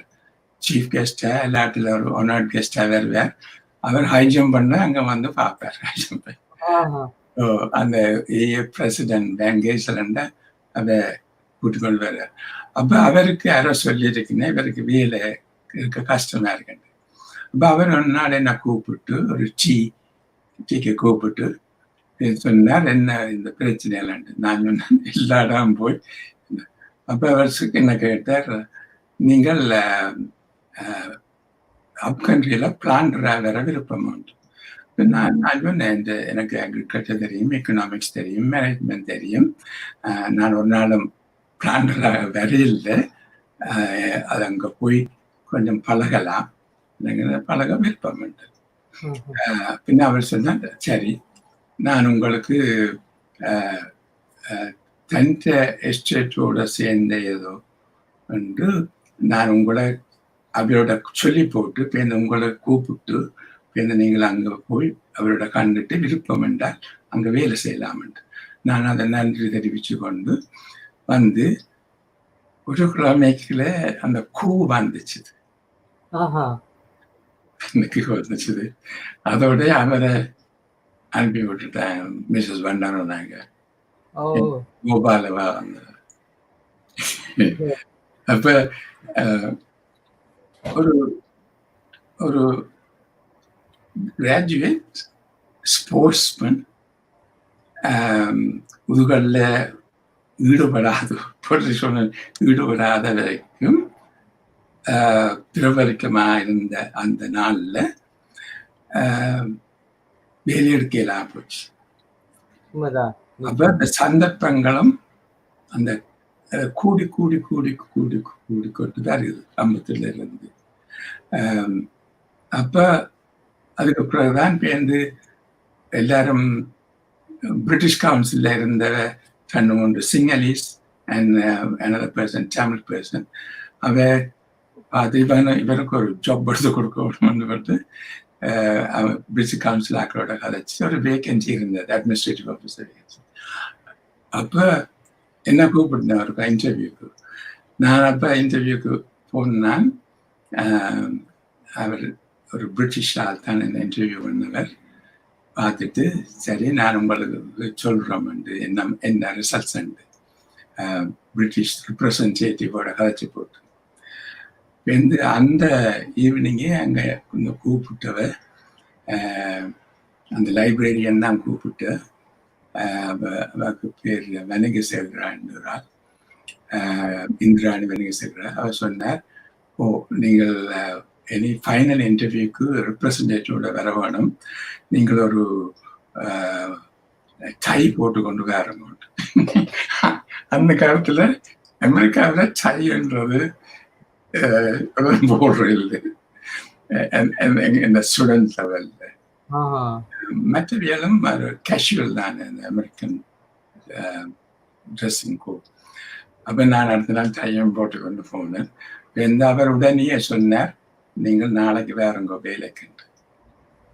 ஏன்னா அவியலுக்கும் ஒரு ஒரு இது போச்சுது, இப்படியான ஒருதனுக்கு ஒரு வேலை எடுக்கலாம் இருக்கேன்.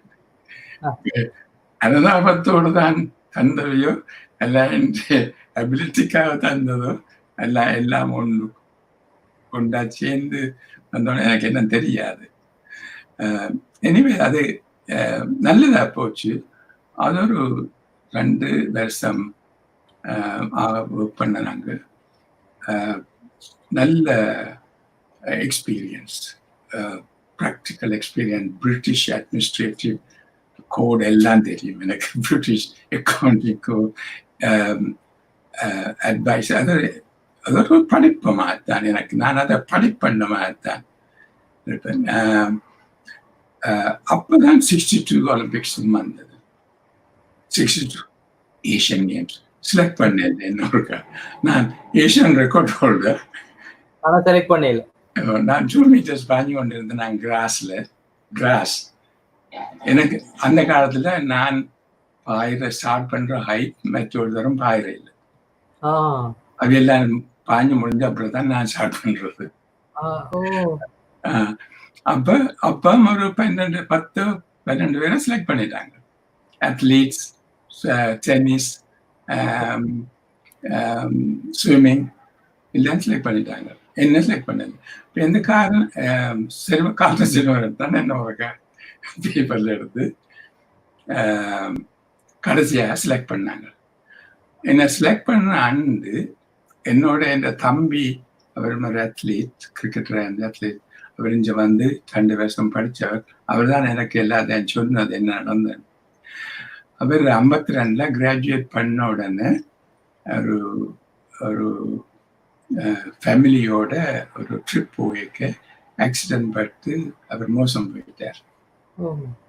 நான் செலக்ட் பண்ண அப்ப அது அவருக்கு 23 வயது. அப்ப அதுதான் ஒரு அம்மா இறந்த முதல் நான் சின்ன இருக்க.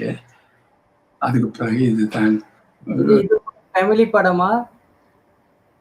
இது இல்ல, இது ஏஷியன் கேம்ஸ், 62 ஏஷியன் கேம்ஸ் படம். ஓகே. இதுதான் ஃபேமிலி படம். ஓகே. இதுல அவர் இருக்கிறாரா? அவர் 62ல் ஆகஸ்ட் மோசம் போயிட்டார். இது எடுத்தது 90 இருக்கிறது யாரு இந்த படங்கள்ல? நான் என்ன தெரியுதான். அதுக்கு பக்கத்துல என்ற கடைசி தம்பி ஒரு ஹை ஜம்பர். பப்ளிக் ஸ்கூல்ஸ்ல நான் ஃபர்ஸ்டா வந்திருக்கேன், செகண்டரா வந்திருக்கேன், ஃபர்ஸ்ட் டைம் இருக்கா வந்தவர். அவர் கிரிக்கெட்டர். ஓகே. அதுக்கு பக்கத்துல என்னுடைய ஒரு மகன், அவருக்கு பக்கத்துல ஒரு மகன், நான் அர்ஜுனன். அவருக்கு பக்கத்துல இந்த தம்பின்ற மகன், அவர் இப்ப மெடிக்கல் டாக்டர் அங்க. இந்த பக்கத்துல அவ இந்த தாய், அதுக்கு பக்கத்துல டாக்டர், அவருக்கு 2 பிள்ளைகள். கடைசியா இருக்கிறது என்ற மகள் சவுந்தலா. உங்களுக்கு எத்தனை பிள்ளைகள்? உங்களுக்கு 3 பிள்ளைகள். வைஃப் தான் படம் எடுத்தது. அப்ப அவ இந்தியாவில். உங்களோட திருமணத்தை பற்றி கொஞ்சம் சொல்லுங்களேன். எப்படி நீங்க இலங்கையில? எஸ், அது 66ல் நான் 65 சிரலியோன் போனேன். மாஸ்டர்ஸ் டிகிரி படிச்சுட்டு இந்த மாஸ்டர்ஸால வந்து வேலை கிடைக்கல, மாஸ்டர்ஸ் டிகிரி ப்ரோக்ராம். அப்போ நான் சிரலியோனுக்கு அப்போ அப்ளை பண்ணியிருந்தேன். அப்போ சிரலியோன், யூனிவர்சிட்டி ஆஃப் சிரலியோன் இஞ்சாராண்ட இடத்துல நான் லெக்சராக போனேன். அங்கே இந்த ஒய்ஃப் வந்து ஜூலியட், அவள் பக்கத்தில் இருக்கிற ஹை ஸ்கூலில் இங்கிலீஷ் டீச்சராக இருந்தவ. அவள் பீஸ்கோ, அமெரிக்கன் பீஸ்கோவா. அப்போ நாங்கள் மீட் பண்ணி வந்து May 21, 1966 கல்யாணம் முடிச்சாங்க. இதுதான் நாங்கள் இந்த ரிசப்ஷன். ஓகே. அவ ஒரு அமெரிக்கன். நீங்களும் இப்ப அமெரிக்கனா? இல்ல, நான் Sri Lanka passport, Sri Lanka citizen, twelve citizen இல்லை. நிற்கிறது ஒருக்கா 98ல் நானும் மகனும் போயிருக்க டங்கன் பைட்டும் வந்தவர். பிரசிடன்ட் சந்திரிகா எங்களை இன்வைட் பண்ண ஒரு டீக்கு. அப்ப காய்ச்சி கொண்டு கேட்க டங்கன் பைட் அவற்ற ஸ்ரீலங்கா பாஸ்போர்ட்டை சரண்டர் பண்ணிட்டு தான் போனவர். போய் பிரிட்டிஷ் சிட்டிசனா வந்தார். அப்ப டுவெல் சிட்டிசன்ஸ் இல்லை. அப்ப அவருக்கு ஸ்ரீலங்கா பாஸ்போர்ட் கொடுத்தது. அவருக்கு அது நல்ல சந்தோஷம். டுவெல் சிட்டிசனை அவ பேருந்து என்ன பார்த்துட்டு சொன்னால், நான் உங்களுக்கும் ஒரு ஸ்ரீலங்கா பாஸ்போர்ட் நாங்கள் சொல்லி எடுத்து தருவோம். நான் பின்ன இந்த பாக்கெட்ல இருந்த ஸ்ரீலங்கா பாஸ்போர்ட்டை காட்டினேன். ஓ, நீங்கள் ஒரு டுவெல் சிட்டிசனா? நான் டுவெல் சிட்டிசன் இல்லை, நான் ஸ்ரீலங்கன் சிட்டிசன் தான். அவ தேய்ச்சி போட்டா. ஏன் நான் அவருக்கு தெரியுமாங்க இந்த ஃபேமிலியை பற்றி, என் சன்னை மீட் பண்ணுவேன். ஏன் இவர் ஸ்ரீலங்கால சிட்டிசனா இருக்கார், ஏன் டுவெல் சிட்டிசனா அவர்? ஆனா அவர் அதை கேட்க இல்லை. எனிவே அது ஒரு என்னென்றால் இவர் அமெரிக்கன் சிட்டிசன். கொள்ளலாம். என்னண்டா இப்ப நீங்க ஒன்று இலங்கை மீது ஒரு தேசப்பற்றுள்ள ஒரு பேட்ரியோட்டிக்கான ஆள் என்றபடியாகவும் பாஸ்போர்ட்டை வைத்திருக்கலாம் என்று உணர்ந்து கொள்ளலாம். ஆனா நான் இதுக்கு முன்னுக்கு உங்களுடைய ஒரு ஒரு கார்டியனுக்கு நீங்க கூட ஒரு ஷார்ட் பிலிம் பார்த்திருக்கேன். நீங்க இந்த 1958ஆம் ஆண்டுல இந்த ஜப்பான்ல ஏசியன் கேம்ஸ்ல உங்களோட வெற்றி பெற்ற போது இந்த நேஷனல் ஆந்தம் எல்லாம் ஒலித்த போது உங்களோட உணர்வுகள் அப்படி அப்படி என்ன மாதிரி இருந்தது அந்த நேரத்துல? ஒன்று அது என்ற ஒரு தன்மை அந்த 52 ஒலிம்பிக்ஸ் என்ன சரியாக மாத்தினது. எனக்கு நேஷனல் ஆந்தம் எல்லாம் கேட்க விருப்பம், பிளாக்ஸ் எல்லாம் விருப்பம். ஆனால் மற்ற மாதிரியான விருப்பம் இல்லை.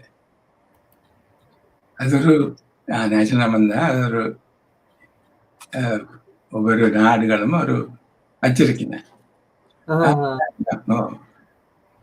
ஆனா நான் அதை உள்வாங்க இல்லை. எனக்கு பிளாக்ஸும் எல்லா பிளாக்ஸும் பார்க்க விருப்பம். பிளாக்ண்டா எல்லாருக்கும் சின்ன பிள்ளை எல்லாருக்கும் விருப்பம் தானே. ஆனா எனக்கு அந்த பிளாக் நேஷனல் அந்த உணர்வு இல்லை எனக்கு. என்னட்ட அப்பவே இல்லை, சின்னல இருந்தே இல்லை. காரணம் என்ன ஏத்தண்டு தெரியாது எனக்கு. ஏனண்டு தெரியாது. அது சைக்காலஜிஸ்ட் தான் போய் பார்க்கணும். உங்களுக்கு நேஷனல் ஆந்தம்ல இருக்கிற அந்த அந்த வார்த்தைகள் விளங்காதது காரணமா இருந்துச்சா? இல்ல, நாங்கள் ஒலிம்பிக்ஸ் போயிருக்க எல்லாரும் நேஷனல் ஆந்தம் பாடமாக்க வேணும். அப்ப நானும் நமோ நமோ மாத அப்பே ஸ்ரீலங்கா இதெல்லாம் தெரியும். ஆனா அங்க இந்த ஒலிம்பிக் டீம்மேட்ஸ் எல்லாம் நல்ல ஃப்ரெண்ட்ஸ், கேப்டன் எல்லாம் நல்ல ஃப்ரெண்ட்ஸ். அவங்க எனக்கு சொல்லுவாங்க அதுல மீனிங். எனக்கு மீனிங் விளங்குது. ஆனால் அந்த எனக்கு போயட்ரி விருப்பம், போயம்ஸ் எல்லாம். அது ஒரு ஆக்களை பற்றியோ இடத்தை பற்றியோ சொல்லுது.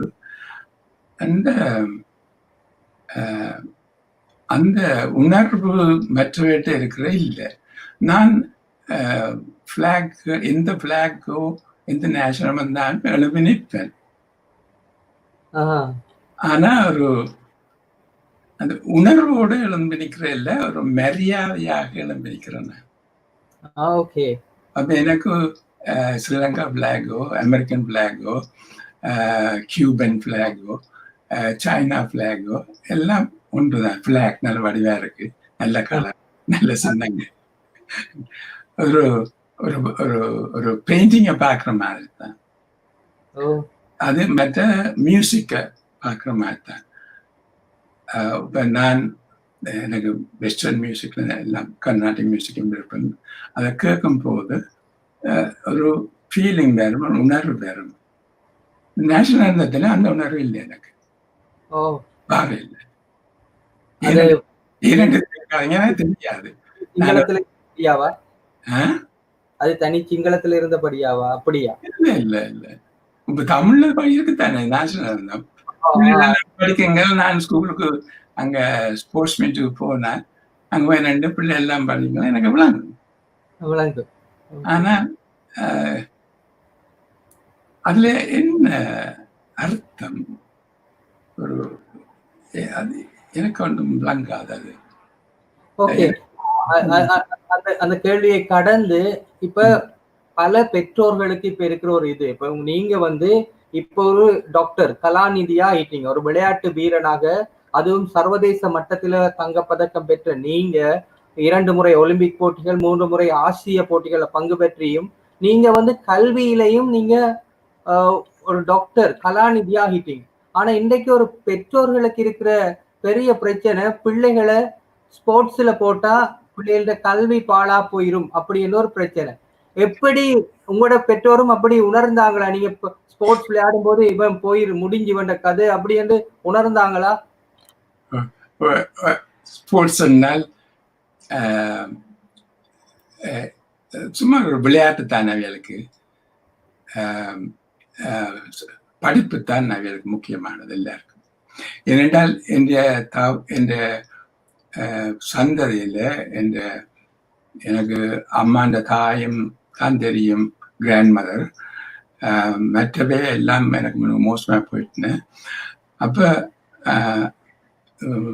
அவ எல்லாரும் 3ஆம் வகுப்பு, தமிழ் 3ஆம் வகுப்பு 4ஆம் வகுப்பு ஓட நின்றுடுவேன். அவளோட தரம் அதுக்கு மேல போக இல்லை. எங்க ஒரு மாமா தான் அப்ப சீனியர் ஸ்கூல் சர்டிபிகேட் என்றால் O level எடுத்தவர். பாஸ் பண்ணாரு என்ன தெரியாது, எடுத்தவர்.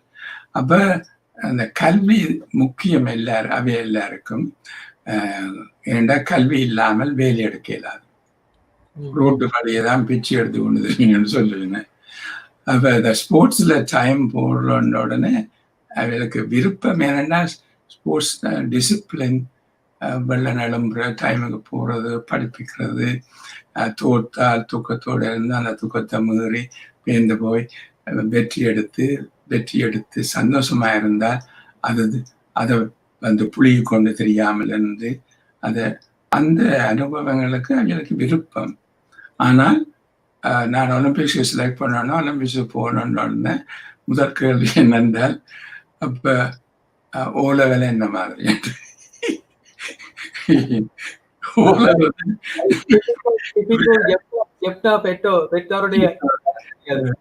அப்ப O level என்ன இல்ல, பெற்றோர் மாத்திரம் இல்லை, எல்லாரும் O level இப்ப என்ன ஸ்கூல்ஸ்லயும் அப்ப O level என்ன போட்டு இருக்கிற ஒலிம்பிக்ஸ் போக போற. அப்ப 2ஆம் தரமும் நீங்க வேற O level எடுக்க படிக்காம தானே போகிறீர்கள், அதுவும் பே பண்ணுவேன். அப்ப O levelோட முடிஞ்சது. அப்ப உங்களுக்கு போலீஸ்மேன் உத்தியோகம் தான் கிடைக்கும்.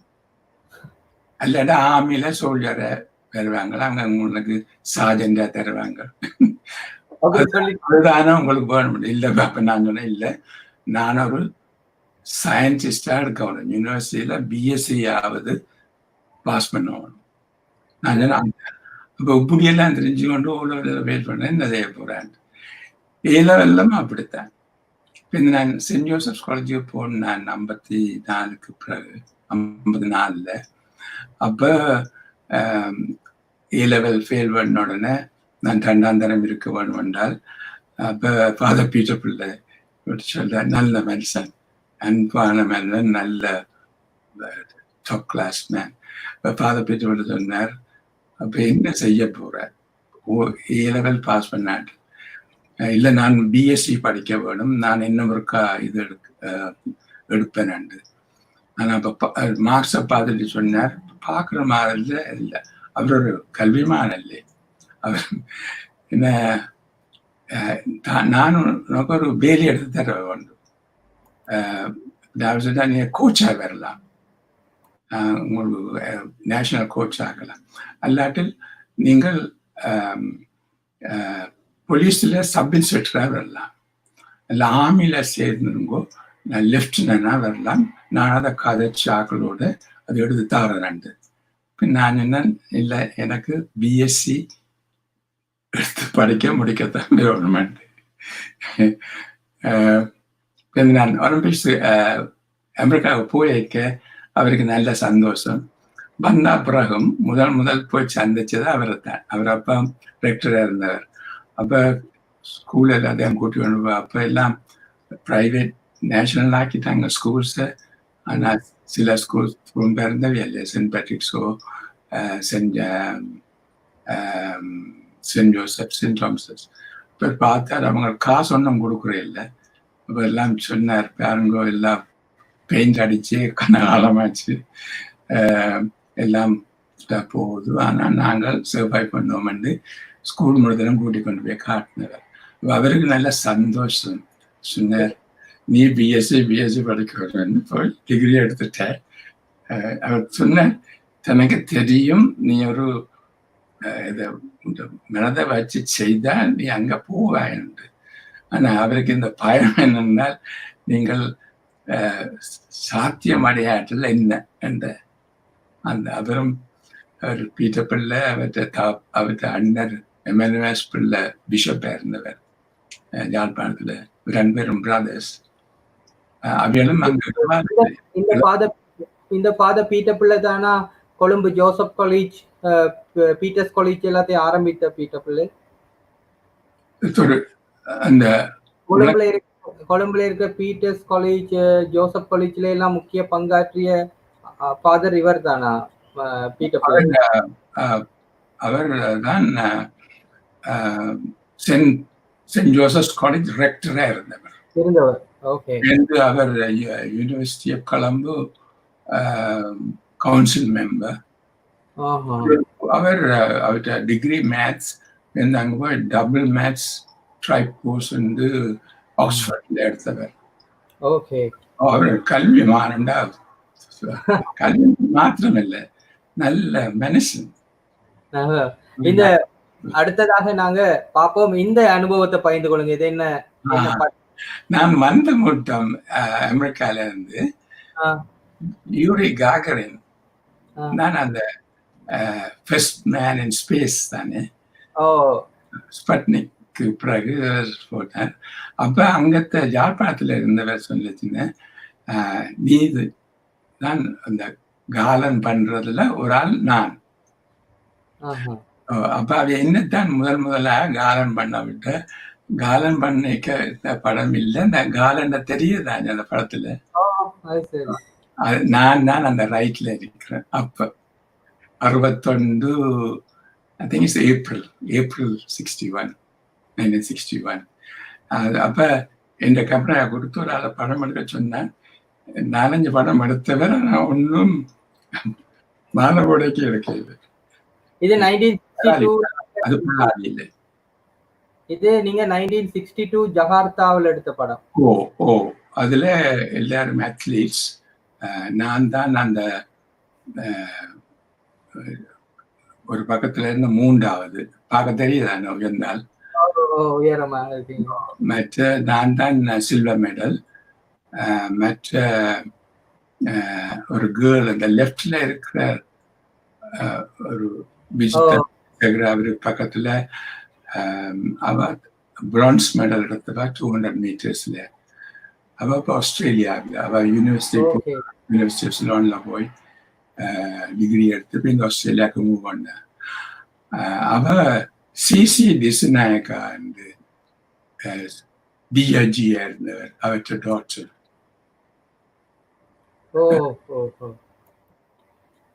அடுத்ததாக நாங்க பேஸ்புக்ல சில காமெண்ட்ஸ் வந்திருக்கிறது. தர்ஜினி சிவலிங்கம், உங்களுக்கு தெரியும், இலங்கையோட வலைப்பந்தாட்ட வீராங்கனை பார்த்து கொண்டிருக்கின்றார். நல்ல ஃப்ரெண்ட். உண்மையிலே தர்ஜினி என்னுடைய பேஸ்புக் நண்பி, அவர் பார்த்து கொண்டிருக்க இந்த வேளையில. தர்ஜினி, ஹாய் தர்ஜினி. உங்களுக்கு கேள்வி எதுவும் இருந்தா நீங்க நேரடியாகவே இணைந்து கேட்க முடியும். உங்களுக்கு ஏற்கனவே உங்களுக்கு அறிமுகமானவர் இல்லையா? நல்லா தெரியும் ஐயா, நல்லா தெரியும் உங்களுக்கு. அடுத்த சவுதி அரேபியாவில இருந்து இப்போது நம்முடைய நிகழ்ச்சியை விபுலானந்த சிவகுமாரன் ஜேர்னலிஸ்ட் பார்த்து கொண்டிருக்கார். குட் மார்னிங் என்று சொல்லி இருக்கின்றார். அதே போன்று இங்கே ராசையா காந்தீபன் வணக்கம் என்று கூறுகிறார். உங்களுக்கு சிலவேளை இந்த எழுத்துக்களை வாசிக்க முடியாம இருக்கும். வணக்கம் தமிழ்ல இருக்கிறது பெட்டி பெட்டியா. வணக்கம். அடுத்ததா இன்னொருவர் போட்டிருக்கிறார், சூரிச் தமிழ் பள்ளி வெட்சிச்சோன் என்று ஆரம்ப காலந்தொட்டு இன ரீதியான ஒடுக்குமுறைகள் இருந்தே வந்துள்ளன என்று உங்களுடைய கருத்துக்களை தொடர்பாக அவர் பதிவு செய்திருக்கிறார். இப்ப இலங்கையில பார்க்கும் போது உங்களுக்கு இங்க நம்முடைய ஒரு யுத்தம் நடைபெற்று முடிந்திருக்கின்றது. யுத்தத்திலே தமிழர் தரப்பு பலரும் எண்ணுகிறார்கள் தமது தோல்வி அடைந்து விட்டதாக, அன்றையில் தாங்கள் விக்டிமைஸ் பண்ணப்பட்டு பாதிக்கப்பட்டு விட்டதாக, இன்னொரு தரப்பினர் வெற்றி பெற்று விட்டதாக மமதையிலே இருக்கிறார்கள். இப்படியான நிலையிலே இலங்கையிலே நல்லிணக்கத்தை ஏற்படுத்துவது தொடர்பாக உங்களுடைய பார்வை எப்படி இருக்கின்றது? நான் 94 எனக்கு 60 வயது வரைக்கும் நான் இங்க எல்லாம் டீச்சிங்ல இருந்து ரிசைன் பண்ணிட்டு ப்ரொஃபஸர் துர்ராஜா விவசாய பீடத்துக்கு வந்து படிப்பிக்க நான் ஓமண்டு போனேன். அப்ப எனக்கு தெரியும் என்ன நடக்குதுண்டு. இது 94 நான் படிப்பிச்ச யூனிவர்சிட்டியில இருந்தெல்லாம் அந்த தகவல் வரும், லெக்சர்ஸ் வரும். எனக்கு தெரியும் பிரச்சனை இருந்து சண்டே அந்த வரலாறெல்லாம் தெரியும். இப்போ நான் போய் அங்க படிப்பிக்க துவங்கின பிறகு அது நல்லா இருந்துச்சு. அப்ப என்ன எல்லாருக்கும் தெரியும். அப்ப அந்த யூனிவர்சிட்டி வந்து என்னத்தான் அனுப்புவேன்னு இதன் ஸ்கூல் யூனிவர்சிட்டி புக்ஸோ யூனிவர்சிட்டி மெட்டீரியல்ஸோ ஸ்ட்ரக்சரோ அதுகள் எதாவது வேணும் என்றால் என்னத்தான் அனுப்புவேன்னு. என்னென்னா அப்போ அங்கே கம்ப்யூட்டர்ஸே இல்லை. அப்போ நான் ஒருக்கா போய் லாங் ஸ்டோரி வந்து அந்த முதல்ல இருந்தவர் சொன்னார், கர்னல் ஒரு ஆள், நான் இந்த லிஸ்ட்டுகளை கொடுக்க இந்த கம்ப்யூட்டர் சைக்கிள் எடுக்கிறதுக்கே பவிச்சு நடக்கும். அவர் சிரிச்சு போட்டு சொன்னார், சைக்கிள் தரலாம், மோட்டர் சைக்கிள் தரையிலாது, அது தராது. நல்ல மனுஷன் அவர் கர்னல் குணத்தில் காண்டு அவர் இரிகேஷன் இன்ஜினியராக இருந்தவராம் இரண்டாம்படியில். அப்போ எங்கள் ஃபேக்கல்ட்டியும் என்னோட சேர்ந்தானே. பின்ன அவர் சொன்னார், வந்து எசென்ஷியல் சர்வீஸுக்கு அனுப்பினார். அங்கே லங்கானேஷன் ஒருத்தர் இருந்தார். பின்ன அவர் கூப்பிட்டு போட்டு எல்லாம் சொல்லி போட்டு சொன்னார், நீங்கள் போய் ஸ்குவாட்ரன் லீடர் சீனிவரட்னாவோட கதைங்கோ மேலேண்டு. அது அப்போ கொல்பிட்டியில் இருந்தது அந்த எசென்ஷியல் சர்வீசஸ். நான் சொன்னேன், எனக்கு அவரை தெரியாண்டு. உங்களுக்கு அவரை தெரியாட்டிலும் ஆவியலுக்கு எல்லாருக்கும் உங்களை தெரியும் கொண்டு என்னை அனுப்பி விட்டார் அவற்றை கிளாக்கோட. ஸோ அங்கே போனோடனே அவர் செல்வன சொன்னார், நாங்கள் ரிலேயோடு நாங்கள் ஒன்றாயிட்டு. அப்போ நாங்கள் உண்ட லிஸ்ட்டுகளை விட்டுட்டு பழைய கதைகளை கதைக்க தொடங்கிட்டார். இந்த லிஸ்ட்டை கொடுத்தேன். நான் பார்த்துட்டு, இது சுகம், ஜெனரல் வனசிங்க, அவர் தான் டிஃபென்ஸ் செக்ரட்டரி, அங்கே போய் இதை கொடுங்க, அவரை அப்ரூவ் பண்ணி விடுவாரு. நான் சொன்னேன், அவர் எனக்கு தெரியாதுங்க. என்ன தெரியாதுன்னு நீங்கள் அவர் டிஸ்கிரைப் பண்ணி படிச்சோன்னா, இவர் தான் நீங்கள் ஆனந்தா காலேஜுக்கு போய் ப்ராக்டிஸ் பண்ணிக்க, இவர் தான் ஆனந்தா காலேஜ் ஷார்ட் புட்டுறாரு. அப்போ நான் சொன்னேன், எனக்கு அவரை ஒரு நாளும் சந்திக்க இல்லை, நீங்கள் கூப்பிட்டு அப்பாயின்மெண்ட் எடுத்தாருங்க. பின்ன அவர் கூப்பிட அவர் ஜெனரல் வனசிங்க சொன்னார், உடனடியாக வேற சொல்லி அங்கே வந்து லிஸ்ட்டை கொடுத்தார். அவர் லிஸ்ட்டை பார்க்கவே இல்லை. அசிஸ்டண்டாக கொடுத்தா இது எல்லாத்தையும் அப்ரூவ் பண்ணி விட்டாரு.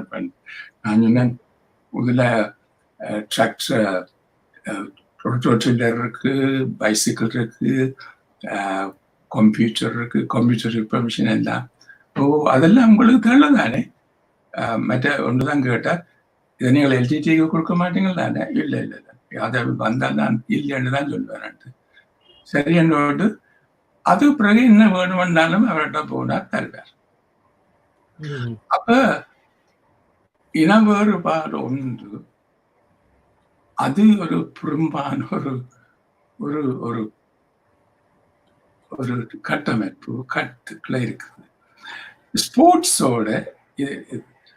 அப்ப எனக்கு அப்ப ஒரு ஒரு ஒரு ஒரு பிரச்சனை என்னென்றால், எனக்கு எல்லாரையும் தெரியும், எல்லாருக்கும் என்னையும் தெரியும்.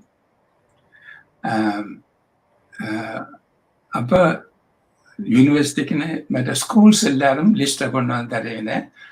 ஒவ்வொரு மாதமும் நான் கொழும்புக்கு போறேன். ஆனால் எனக்கு அது நல்ல, ஆனா அந்த காலத்துல போய் வரேன்டா சரியான கஷ்டம். வெள்ளனை வெளிக்கிட்டால் லைன்ல நின்று வயலர்களால போய் அங்க ஒட்டு குழுக்கள் பார்த்து வேற அது அவர் இதுலாம் சொல்லி போய் ஒரு 24 மணி நேரம் எடுக்கும், வரைக்கும் 24 மணி நேரம். அப்ப சில இடங்கள்ல 2 மைல்ஸ் நடக்க வேணும். அப்ப இதுகள் எல்லாத்தையும் சொல்ல நான் பார்த்தேன், எனக்கு ஒரு ஒரு ஒரு சந்தர்ப்பம் இருக்கு, என்னுடைய வரலாற்றை வச்சு ஒரு விதமாக இதுக்கு ஒரு முடிவு கொண்டு வர வேண்டும். அப்ப இயக்கத்துல இருக்கிறாக்களையும் தெரியும். ஏன்னா நான் போன உடனே இவரே நெஞ்ச வந்தவர் தான் எனக்கு ஏன்னா இப்படிப்பட்டவர்கள் அமெரிக்கால இருந்து விட்டுட்டு எல்லாத்தையும் செய்யறதுக்கு வந்தவர், உடனே அமைச்சர் தானே வேற. ஆனால் ஒரு 2-3 தரம் எல்லாரையும் கண்ட பிறகு அவருக்கு என்னை பற்றி எல்லாம் விளங்கிட்டு. அப்ப யார கண்டிருக்கீங்க அந்த காலத்துல முக்கியமான ஆட்கள்ல? எல்லாரும் நினைக்கிறேன் நான் பிரபாகரனை கண்டிருப்பேன், அவரோட கண்டிப்பேன். ஒரு நேரம் பிரபாகரனை சந்திக்க இல்லை, நானும் சந்திக்க வேணும்னு கேட்க இல்லை, ஒரு தரம் அவர் கேட்கிறார் என்றும் கேட்க இல்லை. என்ன இது ஒரு ஐமிச்சம் தானே. எனக்கு என்னண்டா, நான் போய் கண்டுக்க வேணும்னு கேட்டா ஐமிச்சம் பெறும். எனக்கு அவளுக்கு எல்லாரும் தெரியும் என்ற வரலாறு எல்லாம், அவளுக்கும் தெரியும் நான் கொழும்புக்கு போய் பாடுறேன். அப்ப அவருக்கும் பிரச்சனை என்னென்றால், இவரை கூப்பிட்டுட்டால் இவர் போய் பேருந்து அங்கே எல்லாம் சொல்லிடுவாங்க. எல்லாருக்கும் அங்க எல்லாம் ஒழிச்சு இல்லை, எல்லாம் ஒழிச்சு இல்லை, அந்த ஒழிச்சு வச்சுக்கிறேன்னு தெரிஞ்சிருவான். அப்ப நானும் அதை புஷ் பண்ணல, அவரும் புஷ் பண்ணல. எல்லாரும் நினைக்கிறான் நான் அவர் என்ன சந்திருப்பேன், நான் அவரை சந்திருப்பேன். ஆனா நான் தமிழ்ச்செல்வம் அரசியல் அவரோட வேற கரிகாலன், மற்ற முக்கியமாக பேபி சுப்பிரமணியம் வந்து இளங்கோவன், அவர் தான் எஜுகேஷன். பட் தமிழ் ஸ்போர்ட்ஸ் வந்து தமிழ் செல்வத்துக்குள்ள. இவர் வந்து கரிகாலன் வந்து பொருண்மியம் வந்து டெவலப்மெண்ட், ஃபார்மர்ஸ் டெவலப்மெண்ட் அதுகளோட. அப்ப இவன் 3 பேர் ஸ்பெஷாலிட்டிஸ் தான் இந்த ஸ்பெஷாலிட்டி. நடுவெல்லாம் கூப்பிடுவேன். இப்ப நானும் எதன் விவசாயத்துல ஏதாவது பிரச்சனை என்றால் எல்லாரும் விவசாயம் சேர்ந்து என்னதான் போச்சு அவளுக்கு போ பயம். நானும் அந்த செக்ரட்டரி, அப்ப government agent, agriculture committee, essential services committee, நாங்கள் யூனிவர்சிட்டியில இருந்து 3-4 பேர் அந்த கமிட்டியில இருந்தாங்க. அப்ப அங்க இயக்கமாக்களும் வர்றது. அப்ப பொன்னம்பலம் தான் ஜியா இருந்தவர். அப்ப எல்லாருக்கும் என்ன பற்றி தெரியும். இப்ப அந்த ஒரு தரம் என்னன்னா ஐமிச்சப்படையில எந்த 2 பக்கமா இந்த நான் போய் மிஸ்ஸஸ் பண்டானாக எங்கான்றேன்னா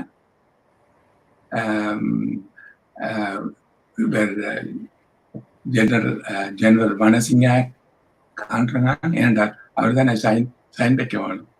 இது நான் பார்த்தேன் இந்த யூனிவர்சிட்டியாக என்ன அனுப்பத்துவாங்க. நான் யூனிவர்சிட்டி வைஸ் சான்சலர் குணரட்டம் அவன் அக்கௌண்டன்ட்டையும் கூட்டி கொண்டு போய் அவையில இன்ட்ரடியூஸ் பண்ணி விட்டுனேன். அப்ப அவன் நேர போகல. அவையிலும் போக தயங்கி வந்தேன். எல்லாரும் அந்த பயம் இருக்கு. அது என்னட்டுக்கு அது ஒன்று எனக்கு என்னன்னா அந்த ஒரு பயம் இல்லை. அது ஏன்னு தெரியாது. அந்த அது அத்லெட்டிக்ஸால காம்படிஷனுக்களால படிப்புகளால மற்ற 3 நாடு வழியா யூனிவர்சிட்டியில போய் படிப்பிச்சு அந்த அனுபவங்களால என்ன ஒரு விதமாகத்தான் ஆக்கள் பார்க்கறது. அப்ப அந்த இன்டெகிரிட்டியை நான் இப்போ அது நான் ஒரு அதை மேனுஃபேக்சர் பண்ண தேவையில்லை. அது எந்த தன்மையே அப்படித்தான். அது பிறந்த ஜீன்ஸோ டிஎன்ஓ என்னவோ தெரியாது. நான் அதை பற்றி சொல்லியிருக்கிறேன் அந்த ஆர்டிக்கிள்ல தான். அந்த 10 இன்டெலிஜென்ஸ்ல அந்த இன்டர்பர்சனல் இன்ட்ராபர்சனல் அதுகள் எல்லாம் இருக்கு. அது ஸ்போர்ட்ஸுக்குள்ளால வளர்ந்தது. அதெல்லாம் எல்லார்டையும் இருக்கு. ஸ்போர்ட்ஸ் இந்த எஜுகேஷன் அதை வளர்க்கும் என்று நான் நினைக்கிறேன். இதை சொல்லி கொண்டு போகலாம். நான் இந்த மாதிரி வேறு international foreign office, international relations office, UN, EU எல்லா இடம் போயிருக்கிறேன். அதுக்கு பிறகு நிச்சயமா நன்றி. உங்களுடைய கருத்துக்களுக்கு இன்று பார்த்து கொண்டிருக்கின்ற உங்களிடம் ஒரு வேண்டுகோள். இன்றைய தினம் மாலை 6 மணிக்கு இலங்கை நேரப்படி ஒரு முக்கியமான ஒரு உரையாடல் இடம்பெற இருக்கின்றது. அந்த பேனரை நாங்கள் பார்ப்போம். பார்த்தீர்கள் சொன்னால் தமிழ் செம்மொழி சிறப்பும் நம்மவர் பொறுப்பும் என்ற தலைப்பிலே ஒரு விசேடமான ஒரு சிறப்பு கருத்து பகிர்வு ஒன்று இடம்பெற இருக்கின்றது.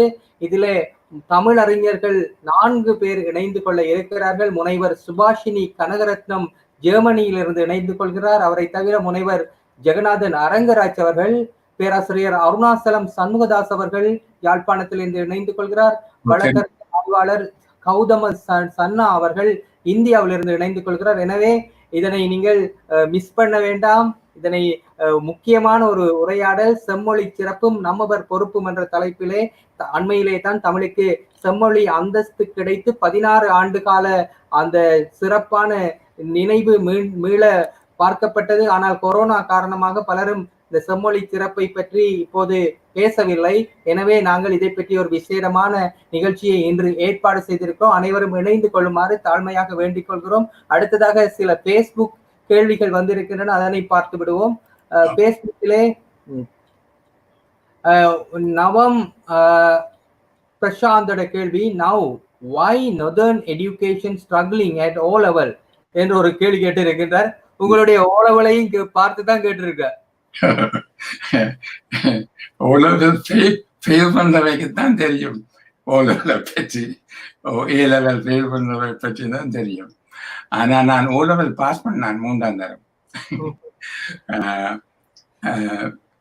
அந்த அதை பற்றி நாங்கள் கண்ண பேர் இப்போ டிஸ்கஸ் பண்ணி கொண்டிருக்கிறோம். ஜூம் மீட்டிங்ஸ், கூகுள் மீட்டிங்ஸில் யூனிவர்சிட்டி ஆக்களும் மற்ற வெளியூரில் இருக்கிற ஆஸ்திரேலியா, சிங்கப்பூர் இதெல்லாம் ஆராய்ந்து கொண்டு இருக்கிறோம். ஏனென்றால் நாங்கள் ஏன் ஃபெயில் பண்ணுறது, ஏன் பாஸ் பண்ணுறது, அதெல்லாம் நாங்கள் ஆராய்ந்து பார்த்திருக்கிறோம். அந்த நேஷனல் நார்தர்ன் ப்ராவின்ஸ் எஜுகேஷன் ரிவ்யூவில் வந்து ரெக்கமெண்டேஷன் கொடுத்துருக்குறோம். ஆனால் அந்த ரெக்கமெண்டேஷனை அதரும் இம்ப்ளிமெண்ட் பண்ணல. அந்த முக்கியமா என்ன விடயங்களை கொடுத்திருக்கிறீங்க வடபகுதி கல்வியை மேம்படுத்துவது தொடர்பாக? மேம்பாட்டு தொடர்பாக இந்த தமிழ் மீடியம் வந்த உடனே அந்த கொஸ்டின் பேப்பர்ஸ் எல்லாம் சிங்கள மீடியத்தில் செய்து தமிழ் மீடியத்துக்கு மாற்றுறது.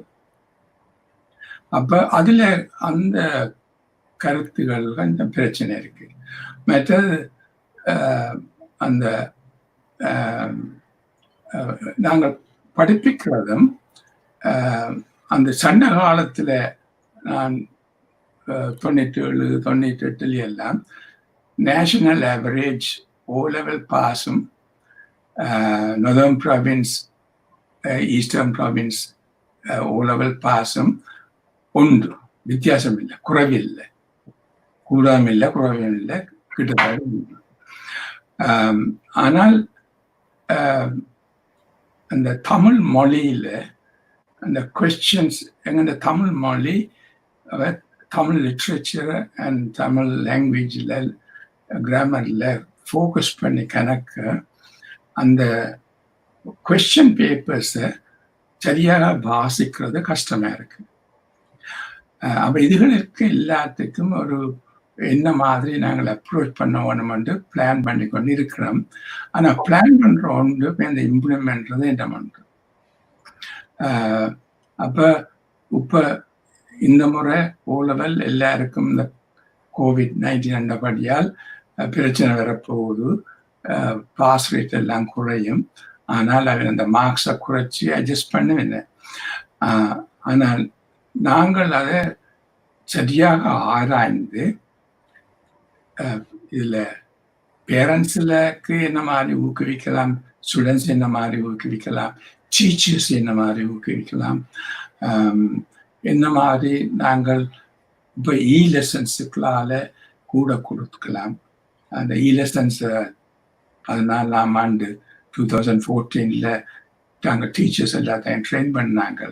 ஆனால் அவையில் அதை எடுக்கல. நோர்த்லும் ஈஸ்ட்லும் 2000 டீச்சர்ஸ் மட்டும் ட்ரெயின் பண்ணாங்க O level math and science. இப்போ அதில் தான் டிபெண்ட் பண்ணி கொண்டு இருக்கீங்க எல்லாரும் லெசன்ஸ் அது மாதிரி.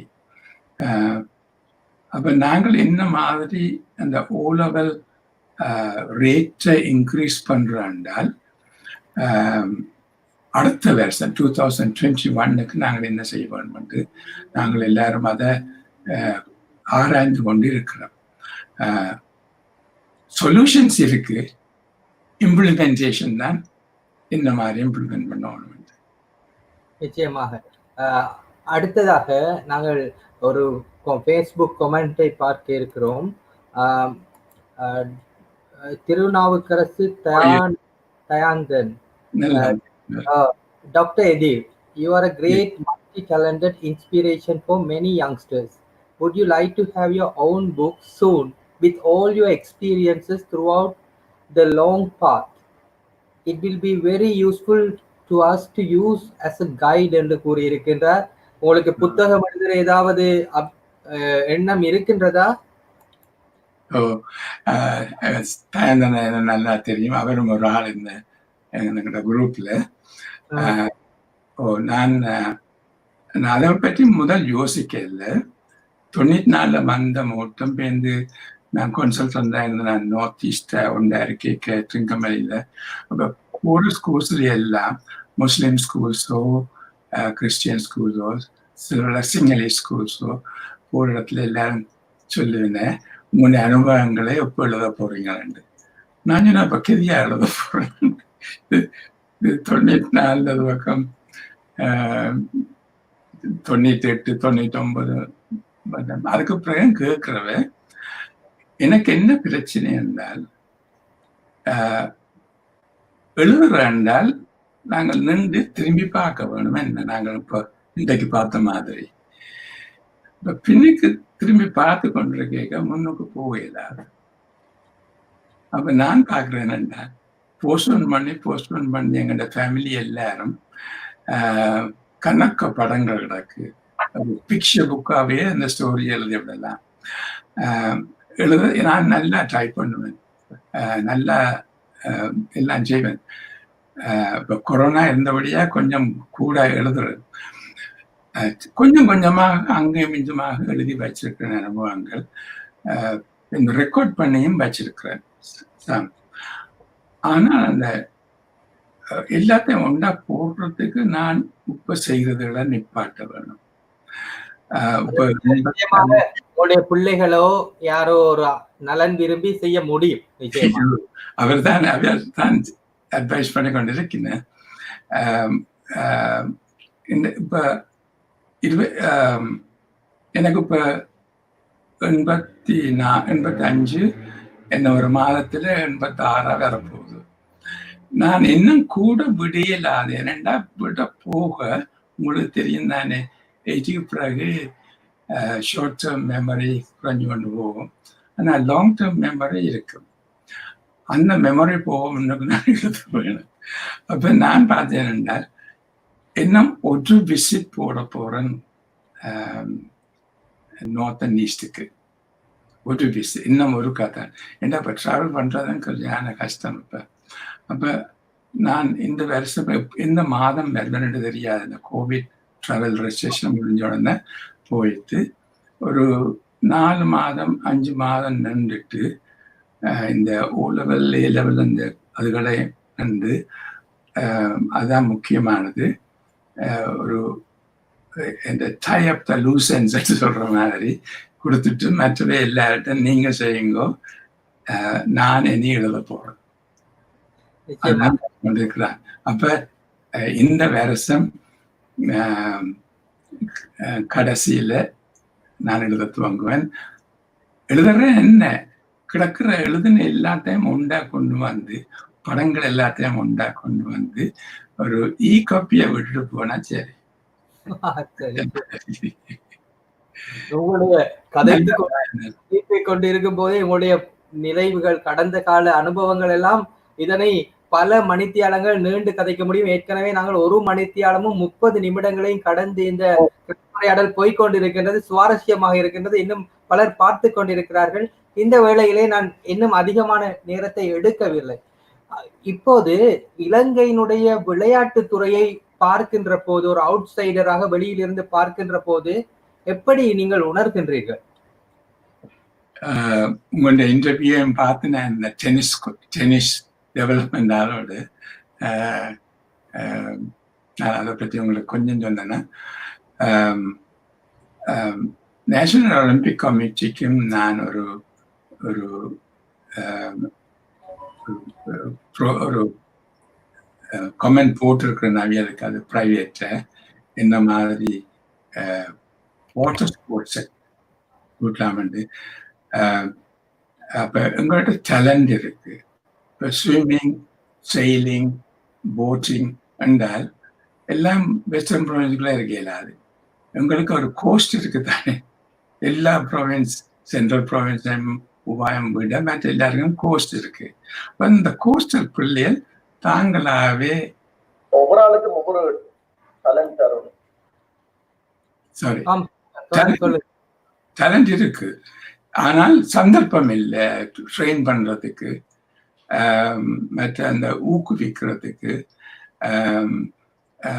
அது ஒன்று. அப்ப நாங்கள் அந்த நான் முதல் சொன்ன மாதிரி எல்லா டிஸ்ட்ரிக்டுக்கும் அந்த ஒலிம்பிக் ஸ்போர்ட்ஸ் மாத்திரம் மற்ற விடும்போவன், ஒலிம்பிக் ஸ்போர்ட்ஸ் எல்லா டிஸ்ட்ரிக்டுக்கும் அந்த அசோசியேஷன் துவங்க வேணும். அவைகளுக்கு ஆதரவு சப்போர்ட் கொடுக்க வேணும். கொடுக்க விரும்பாதவைக்கு அவைகளை விட்டுட்டு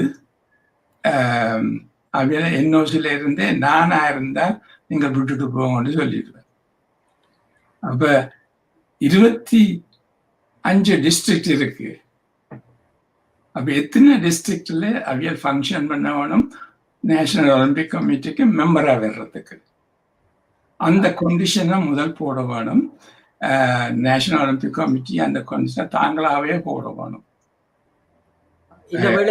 இந்த வேளையிலே ஒரு நிமிடம் நாங்கள் பார்க்கிறோம் இந்த திரையிலே நாங்கள் இலங்கையின் டென்னிஸ் ஹெட் ஆஃப் டென்னிஸ் டெவலப்மெண்டாக இருக்கிற திரு கிறிஸ் பாரதி பிள்ளை அவர்களோடு நடத்திய நேர்காணலை நீங்கள் நம்முடைய குளோப் தமிழ் யூடியூப் தளத்திலே பார்வையிட முடியும். முக்கியமான பல கருத்துக்களை கூறியிருக்கின்றார் கிறிஸ் பாரதி பிள்ளை அவர்கள். எனவே அந்த நேர்காணலை நீங்கள் பார்க்க முடியும் என்று இந்த வேளையிலே உங்களிடம் கூறிக்கொள்கிறேன். ஏனென்றால் அதிலே அவர் குறிப்பிடுகின்றார், ஒரு விளையாட்டு, எந்த ஒரு விளையாட்டையும் பிள்ளைகள் கட்டாயமாக விளையாட வேண்டும். டென்னிஸ் விளையாடும் போது பயப்படக்கூடாது. காரணம் அது பணக்கார விளையாட்டு என்று. நிச்சயமாக திறமை இருந்தால் அதற்கு வழிகளை செய்து கொள்ளலாம் என்று குறிப்பிட்டிருந்தார். நீங்கள் இப்போது கூறிக்கொண்டிருந்த விடயத்தை தொடர்ந்தும் கூறுங்கள்.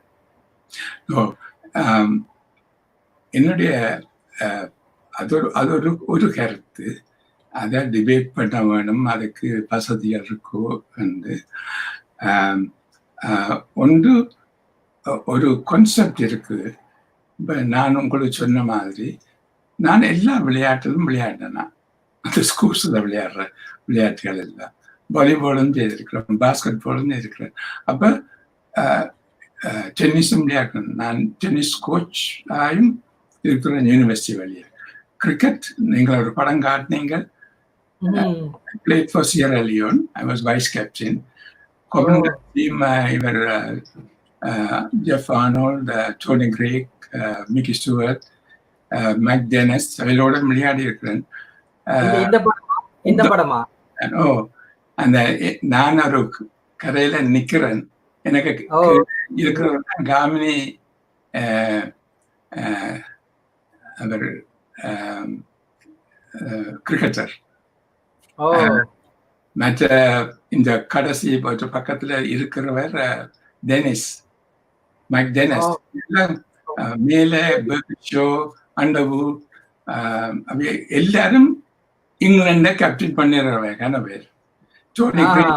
Tony Greig, the tallest person, standing in the middle.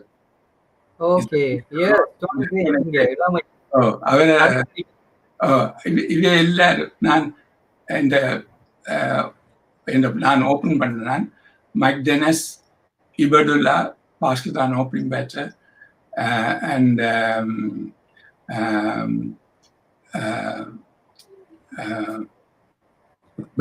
not Birkinshaw, the other guy, I forgot his name now. 3 wickets எடுத்தேன்.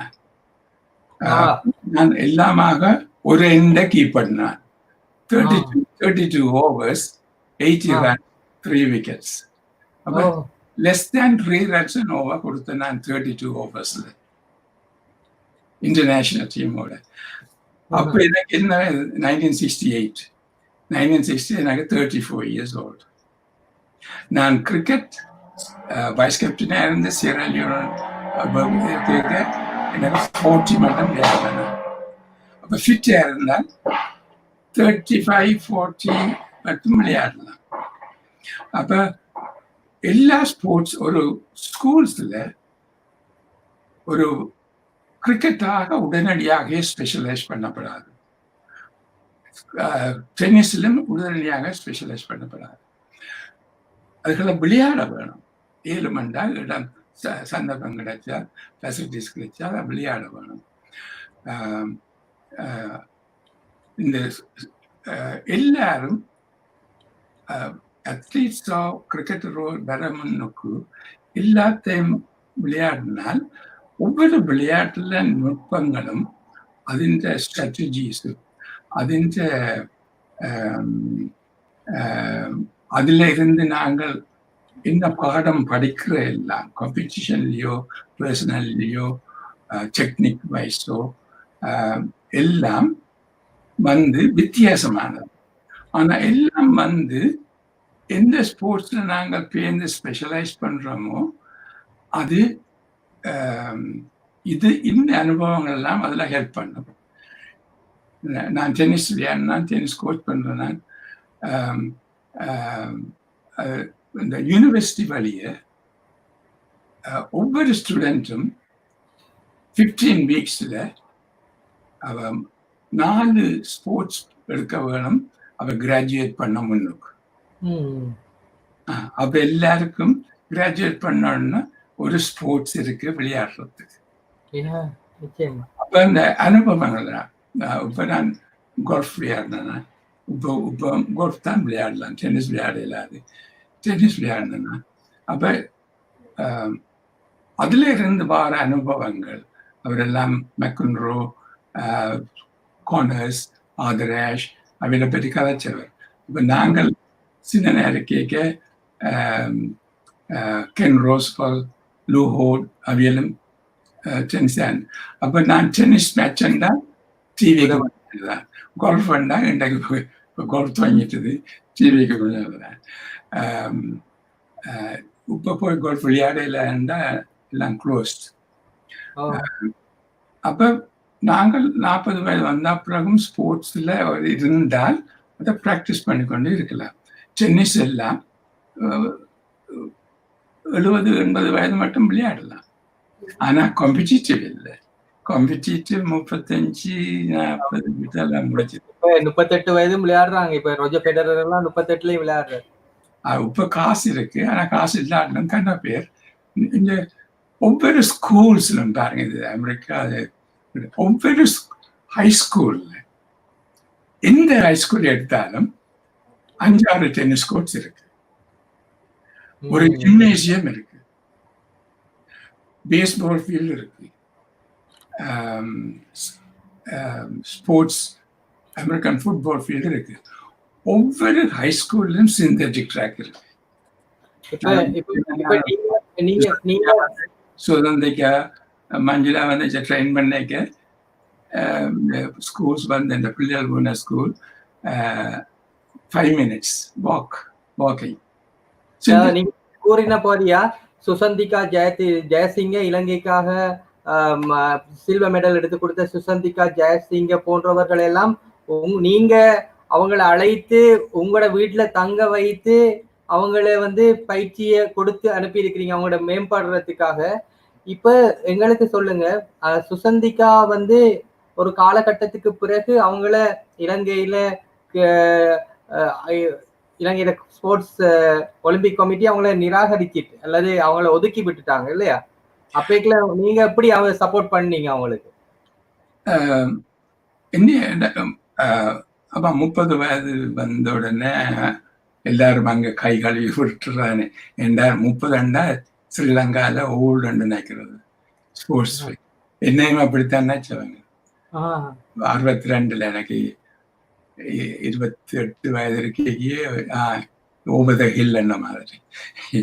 அது எங்கள்ட அனுபவம் இல்லாத ஆக்களோடு கதைக்கிறது. இப்போ சுதந்திரிகா சொல்லிச்சது தன்னை கோச் பண்ண அப்போ வந்து நின்று 5-6 மாதம் நின்று ட்ரெயின் பண்ணி போட்டு அப்போ IAAF மீட்டுக்கு ஒசாகாக்கு போகிறவங்க, அங்கே பிரான்ஸ் மாடல் எடுத்தவ. அது மஞ்சுளா அது A-level படிச்சு கொண்டு இருக்கே அவர் எல்லாரும் முடிச்ச உடனே இங்கே வந்தவர். அந்த 2 வருஷமா இருந்து அது இந்த ஒலிம்பிக்ஸுக்கு போய் அவர் இந்த யூனிவர்சிட்டிக்கு போய் வரைக்க இங்கிலீஷ் தெரியாது, குவாலிஃபை பண்ணி இப்போ மாஸ்டர்ஸ் படிக்கிறார் மெல்பர்ன்ல நினைக்கிறேன். ஒரு ஹை ஜம்பர் கேர்ள் இந்த ஃபுல் ஸ்காலர்ஷிப்ல வந்து உஷான். அப்ப டேலண்ட் இருக்கு, டேலண்ட் இருக்கு.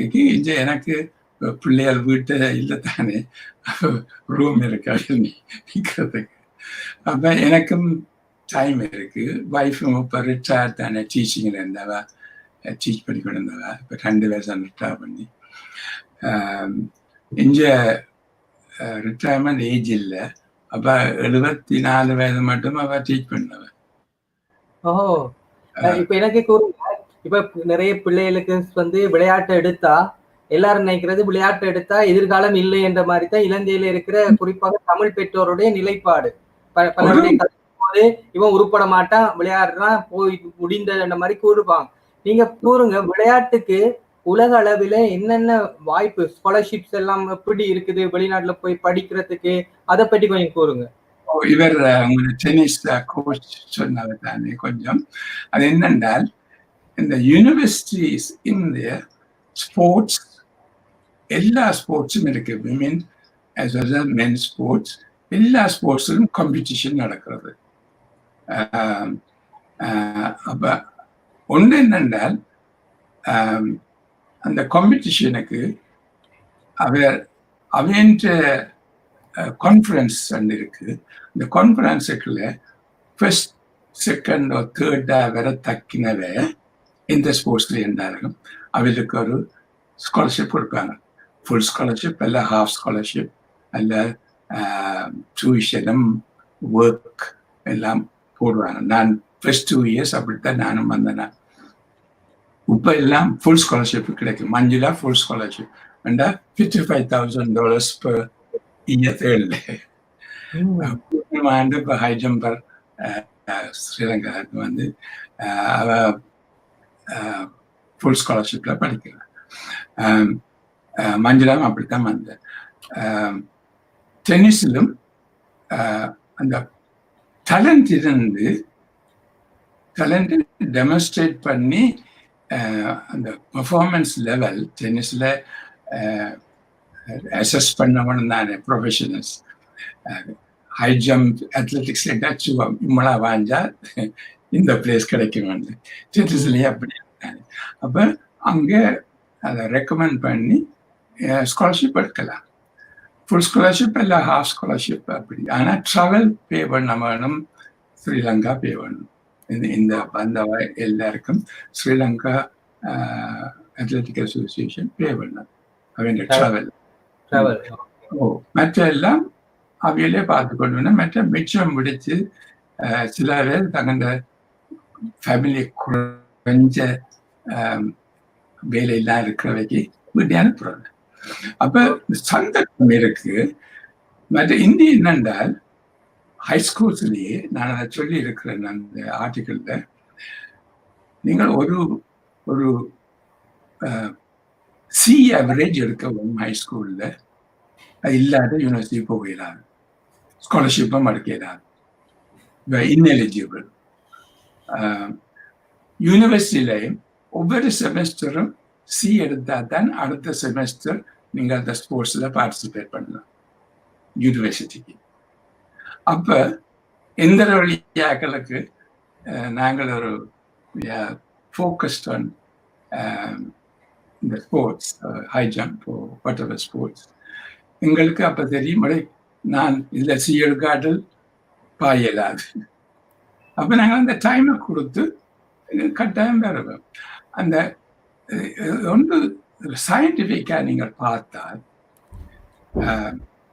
அந்த ஸ்போர்ட்ஸ்ல வந்து டெக்னிக்ஸ் இருக்கு, டெக்னிக்ஸ் பார்க்க வேணும். வந்து ஸ்ட்ரென்த் இருக்குது, ஸ்ட்ராட்டஜிஸ் இருக்குது. கிரிக்கெட்னா இன்னும் கூட இருக்குது. ஒரு புதுசாக ஒரு ஸ்டைல லேர்ன் பண்றேன்டா அதுக்கு தக்கினையான அனுபவங்கள், பிரெயின் ஆக்டிவிட்டி, மசில்ஸ் ஆக்டிவிட்டி இருக்குது. அப்ப அதெல்லாம் சிந்திக்கிறதானே. அப்ப physiologically and psychologically the athlete is at a higher level function than a non-athlete. அப்ப அவளுக்கு என்னென்றால் அந்த டைமை ஒதுக்குறதுக்கு ஒரு வழிகாட்ட வேணும். அந்த வழி என்னென்றால் நீங்கள் ஸ்கூல் பார்ட்டிசிபேட் பண்ணலாம், சி ஆவரேஜ் எடுத்தாலும் ஸ்கூலை ரெப்ரசன்ட் பண்ணலான்னு சொன்ன உடனே அவங்க அந்த கிரேட்டை எடுப்பாங்க. அதே சொல்றதுக்கு நான் சொல்லி சொல்லி களைச்சி போனேன். பிரின்சிபல்ஸ் கோச் என்ன கேட்பணியண்டா என்னட்டு. அப்ப உதவச்சால் எங்கள்கிட்ட ஒரு டீமும் இராது. ஏனென்றா அவங்க பாஸ் பண்ண மாட்டாங்க. அது ஒரு சரியான பிள்ளையான ஒரு கருத்து ஒரு டீச்சரோ பிரின்சிபலோ எஜுகேஷனிஸ்ட் வைக்கிறதுக்கு. நீங்க சொல்றீங்க முன்ன டீச்சர் எல்லாம் மடையங்கள், நீங்கள் வேற மடையனண்டு நெடுகளும் 100 தரம் சொன்னா நம்ம மடையனாத்தான் தருவாங்க. இந்த இங்கிலீஷ் டீச்சர் இருக்க, அவர் ஒரு நல்ல one of the best teachers I ever had ever. அவர் சொல்லுவார், நீங்க ஒவ்வொரு நாளும் சொல்ல வேணும், day by day in every வே ஐ ஆம் லேர்னிங் பெட்டர் அண்ட் பெட்டர். அந்த ரிதமாக சொல்ல வேணும் இங்கிலீஷ்ல. அப்ப நீங்கள் உங்களோட பிரெயினையும் பாடியையும் சொல்றீங்கள் என்ன ஒன்று, அது சரியாக வரும். அப்ப மார்னிங் எழுமின உடனே நித்திர வெள்ள முன்னுக்கும் என்று சொல்லுவார். அப்ப நான் என்ன செய்தேன், அது ஏண்டா இது நான் நேஷனல் வின் பண்ணி அந்த கிளாஸ் O-level கிளாஸ் விந்தி ஒலிம்பிக்ஸுக்கு போகணும்னு நான் நான் என்ன செய்கிறேன்டா அது கொஞ்சம் மாற்றி day by day in every வே ஐ ஆம் ஜம்பிங் ஹையர் அண்ட் ஹையர். அந்த ரிதம் பதியும் அப்படின்ற உடனே யூ கேன் ஒலிம்பிக்ஸுக்கு போனாலும் இதனாலும் இருக்கிறதுல இருந்து கூட பாரு நல்லா தெரியும். அப்ப இது பார்க்கிறவ பெற்றோர்களுக்கு அதை நான் சொல்லுவேன், பிள்ளைகளோட இதை சொல்லுங்க, அதை தமிழாக்கி சொல்ல வேணும். எனக்கு தமிழாக்கி யாருன்னு சொல்ல வேணும். அது ஒரு ரிதம் மாதிரி, ஒரு போயட்ரி மாதிரி ரிப்பீட்.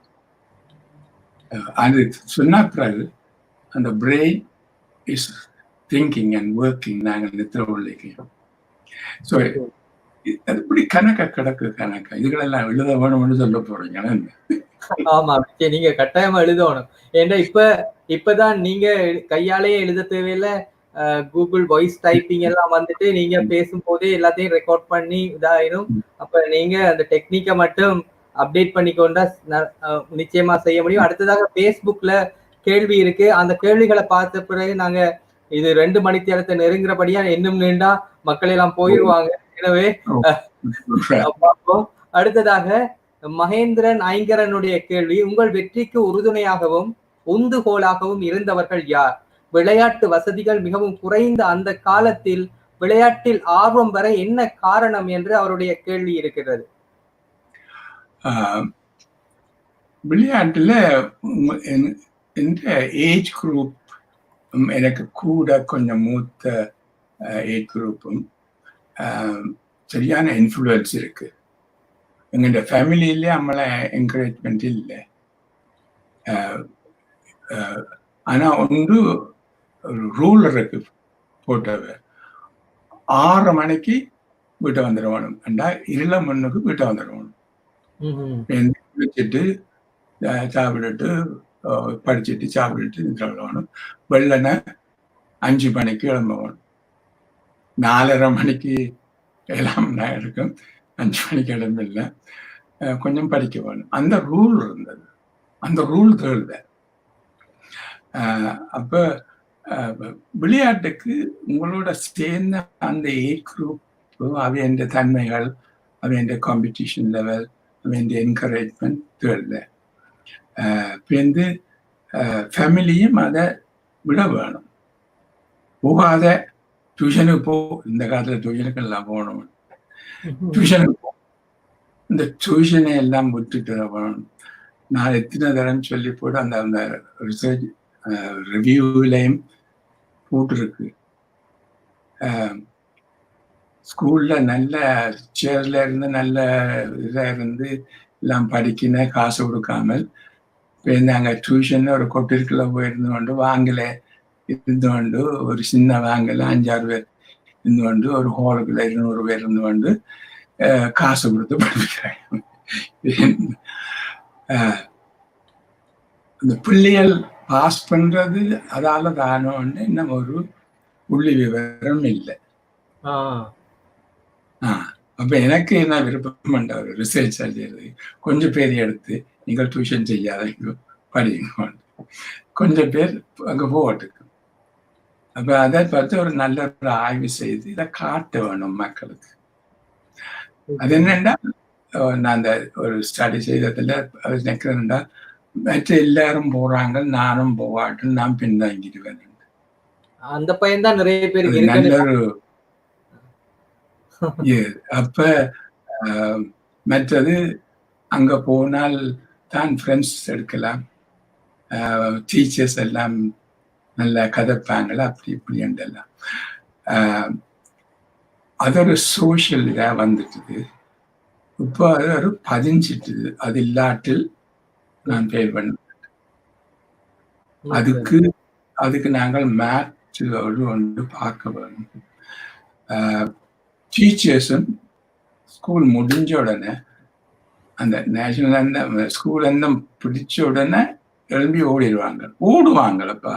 நான் ஸ்கூல்ல இருக்கே நான் கதைச்சு கொண்டு இருந்து அதை முடிச்ச உடனே பெல் அடிச்ச உடனே நின்று எல்லாரும் ஸ்கூல்ல இருந்து தப்பா அடிச்ச உடனே தேங்க்யூ சார், அதுல ஒன்றும் இல்லை, எல்லாரும் ஓடுறது, ஸ்டூடெண்ட்ஸ் ஓடுற மாதிரி. ஸ்டூடெண்ட்ஸ் ஓடுறது அது நாங்கள் எல்லாம் அப்படித்தான். டீச்சர்ஸும் அப்படி ஓடுறது. எங்கே ஓடுறேன்டா யாரும் போய் பிள்ளைகள் வேற ஸ்கூல்ல இருந்தா கூட்டி கொண்டு போகணும், அது இது. மற்றது அவையெல்லாம் டியூஷனுக்கு போகணும். டீச்சருக்கு 35,000 ரூபாய் தானே கொடுக்கினேன், அது பத்தாது. டியூஷனுக்கு போனா கணக்க வேரியஸ் இருக்கு.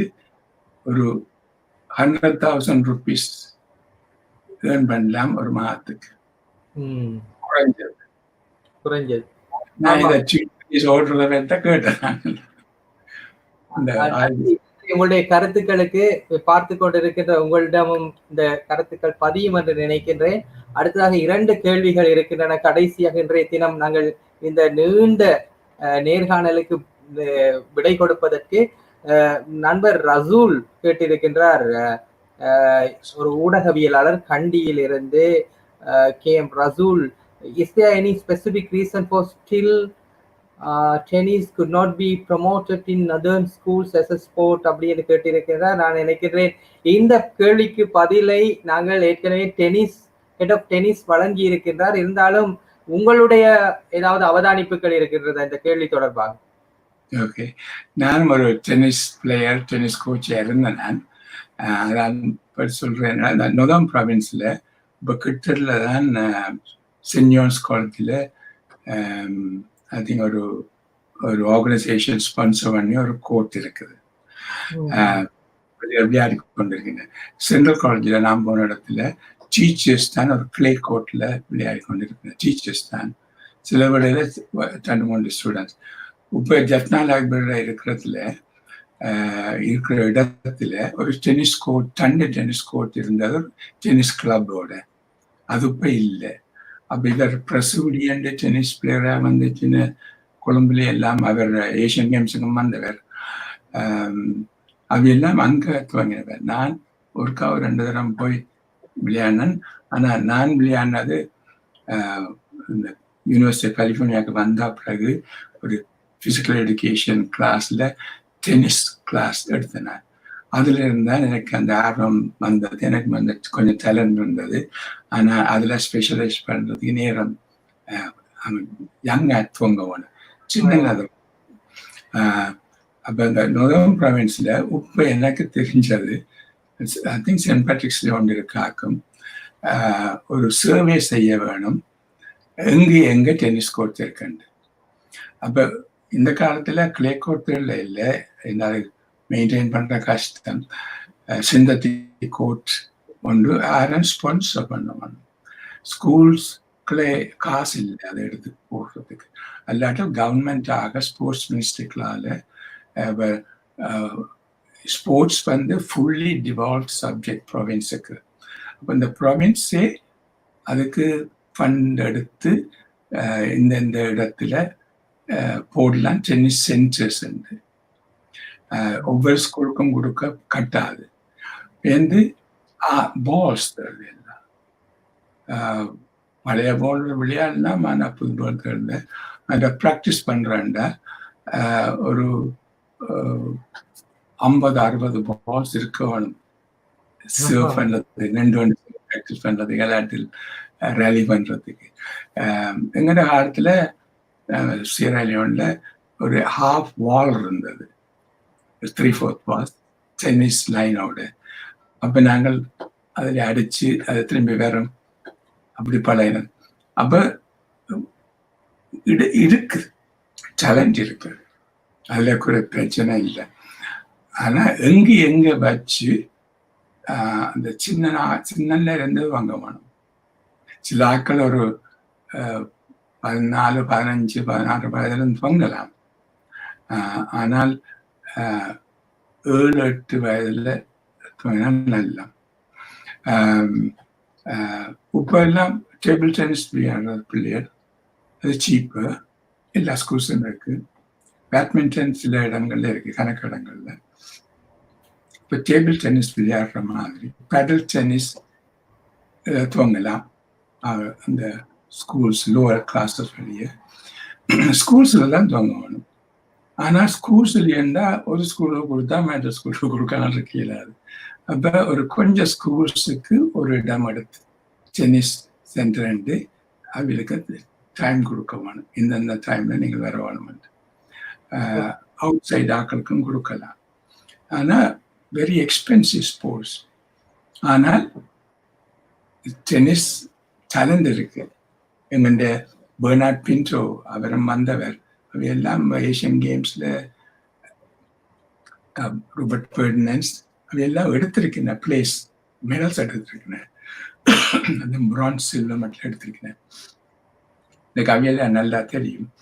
அவையல் இல்லையாக்கும். எனவே அப்ப யாழ்ப்பாணத்துக்குள்ள மட்டும் வைக்கலாம். எனக்கு அது எல்லாம் யாழ்ப்பாணம் இருக்க ஐலாண்ட்ஸ்ல இருக்க வேணும், அரபி இருக்க வேணும், கிளிநொச்சியில இருக்க வேணும், முல்லைத்தீவு டிஸ்ட்ரிக்ட்ல இருக்க வேணும். எங்க வைக்கிறேன்னு ஸ்கூலோட சம்பந்தப்பட்டு இருந்தா நல்லா. நிச்சயமா. அல்லாட்டு அந்த ஒவ்வொரு ஏஜிஏ டிவிஷன்லும் ஸ்போர்ட்ஸ் ஆஃபீஸர் இருக்கேன் தானே. ஸ்போர்ட்ஸ் ஆஃபீஸர்ஸுக்கு டென்னிஸ் விளையாட தெரியாது. இருந்தா அவையில் ஒரு நாளும் டென்னிஸுக்குள்ள போயிடல. அப்ப நேஷனல் பாடி ஸ்போர்ட்ஸ் டெவலப்மெண்ட் அவரோட சேர்ந்து இதுக்கண்டு ஒரு ஃபண்ட் எடுக்க வேணும். ஸ்பான்சர்ஷிப் இருக்க வேணும். பேரண்ட்ஸ் கிளிநொச்சி முள்ளத்துக்கு போனால் பேரண்ட்ஸுக்கு பால் வாங்கிடலாது. ராக்கெட் ஒரு ராக்கெட் காணும் இந்த சொல்றதுக்கு. இந்த ராக்கெட்னா ரீஸ்ட்ரிங் அதுகள் எல்லாம் இருக்கு. அதோட சேர்ந்து ஒரு industry, industry, sports industry, spikes industry, Nike industry இந்த காலத்துல. அப்ப நாங்கள் அந்த கமர்ஷியல் பார்ட்டிசிபேஷன் இல்லாமல் கவர்மெண்ட் தனியா செய்யலாம். கவர்மெண்ட் செய்கிறேன்னா இங்கேயும் அங்கேயுமாகத்தான் செய்யலாம். ஒன்று முதல் ஒரு இன்வென்ட்ரி எடுக்க வேணும். இப்போ டென்னிஸ் அவர் கேட்ட மாதிரி எங்க என்ன ஃபெசிலிட்டிஸ் இருக்கு, எங்க அசோசியேஷன்ஸ் இருக்கு, அது எங்களுக்கு இப்ப தெரியாது. இது ஒவ்வொரு அசோசியேஷனும் இதை பப்ளிஷ் பண்ணணும். ஆனா பப்ளிஷ் பண்ண மாட்டேன், கிரிட்டிசைஸ் பண்ணல, ஏன் அங்க இல்லை, ஏன் இங்க இல்லை. அப்ப ஒரு ஸ்போர்ட்ஸ் மினிஸ்ட்ரிக்கு இப்பதானே ஸ்போர்ட்ஸ் ஃபுல்லி டிவால்வ். அப்ப ஒவ்வொரு ப்ரொவின்ஸும் இதுக்குள்ள தங்கண்ட கைகளை எடுக்கலாம். ஸ்போர்ட்ஸ் நீங்க இந்த 13th Amendment பார்த்தால் ஸ்போர்ட்ஸ் தான் ஃபுல்லி டிவால்வ் சப்ஜெக்ட். கன்கரண்ட் லிஸ்ட்லும் இல்லை, சென்ட்ரல் லிஸ்ட்லும் இல்லை. லிஸ்ட்ல நீங்க போய் பாருங்க. அடுத்ததாக நாங்கள் நிகழ்ச்சியை நிறைவு செய்வதற்கு இறுதியாக 2 கேள்வியில உண்டு.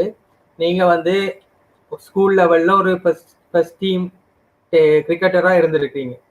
ஹை ஜம்ப்ல இன்டர்நேஷனல் ரீதியா நீங்க கோல்ட் மெடல் வின் பண்ணிருக்கீங்க. இதை தவிர ஒரு டென்னிஸ் பிளேயரா கூட டென்னிஸும் படிச்சிருக்கீங்க, இதை விட லாங் ஜம்ப் செய்திருப்பீங்க. இப்படி பல ஸ்போர்ட்ஸை செய்தபடியா நிச்சயமா உங்களோட உயரத்துக்கு பாஸ்கெட் பாலும் விளையாடி இருப்பீங்கன்னு நினைக்கிறேன். அப்ப நாங்கள் தான் நேஷனல் சாம்பியன்ஸ். அப்ப அந்த வகையில இப்ப நீங்க உங்களுடைய இந்த கடந்த 5 தசாப்தத்துக்கு மேலான 6 தசாப்தத்துக்கு மேலான இந்த விளையாட்டு வாழ்க்கையை பார்த்தா நீங்க ஒரு பிளேயரை அல்ல ஒரு குறிப்பிட்ட சில பிளேயரை பார்த்து இவங்க தான் ஒரு உண்மையிலேயே பிளேயர்ஸ்ல ஒரு ஸ்பெஷல் பிளேயர்ஸ் அப்படி என்று அக்ராஸ் த ஸ்போர்ட்ஸ்ல நீங்க வியந்த பிளேயர்கள் அல்லது பாராட்டிய பிளேயர்கள் யாரு? இப்ப இந்த ஜெனரேஷன் இல்ல எல்லா ஜெனரேஷன்லயும் எடுத்துக்கொண்டா அந்த கிரிக்கெட் எடுத்தால் அப்ப எங்களுக்கு எல்லா கிரிக்கெட் பிளேயர்ஸ் நேம்ஸும் தெரியும். வேர்ல்ட் துவக்கம் வெஸ்ட் இண்டீஸோ இங்கிலாண்டோ அந்த காலத்துல. ஸ்ரீலங்காவில் காமினி குணசேனா, ஸ்டான்லி ஜெயசிங்க அந்த காலத்துல கம்யூனிகேஷன் என்னோட புக் பண்ணி அவர்கிட்ட போலும் நான் விளையாடி இருக்கிறேன், அவரும் என்னை அவுட் ஆக்கி இருக்கிறார். அப்ப மற்றவே இந்த டிசரா, மைக்கேல் டிசரா, வெற்றிமணி. அப்ப நான் 79 நினைக்கிறேன் ப்ளூம்ஃபீல்ட் ஸ்போர்ட்ஸ்ல மெம்பரா இருந்தேன். நான் அங்க ஒரு 5-6 மாதம் வந்து நின்றேன் நான் ஃபேமிலியோடு. அப்ப நான் அங்க போல் பண்ணேன் நெட்ல, Kurup and all the others. அந்த காலத்தில் சுழல் கவஸ்கா வாஸ் கோச்சிங் ப்ளூம்ஃபீல்ட். அந்த நேரத்தில் அதுக்கு பிறகு ரூபர்ட் ஃபெர்னாண்டஸ் அவையந்த மற்ற பந்துல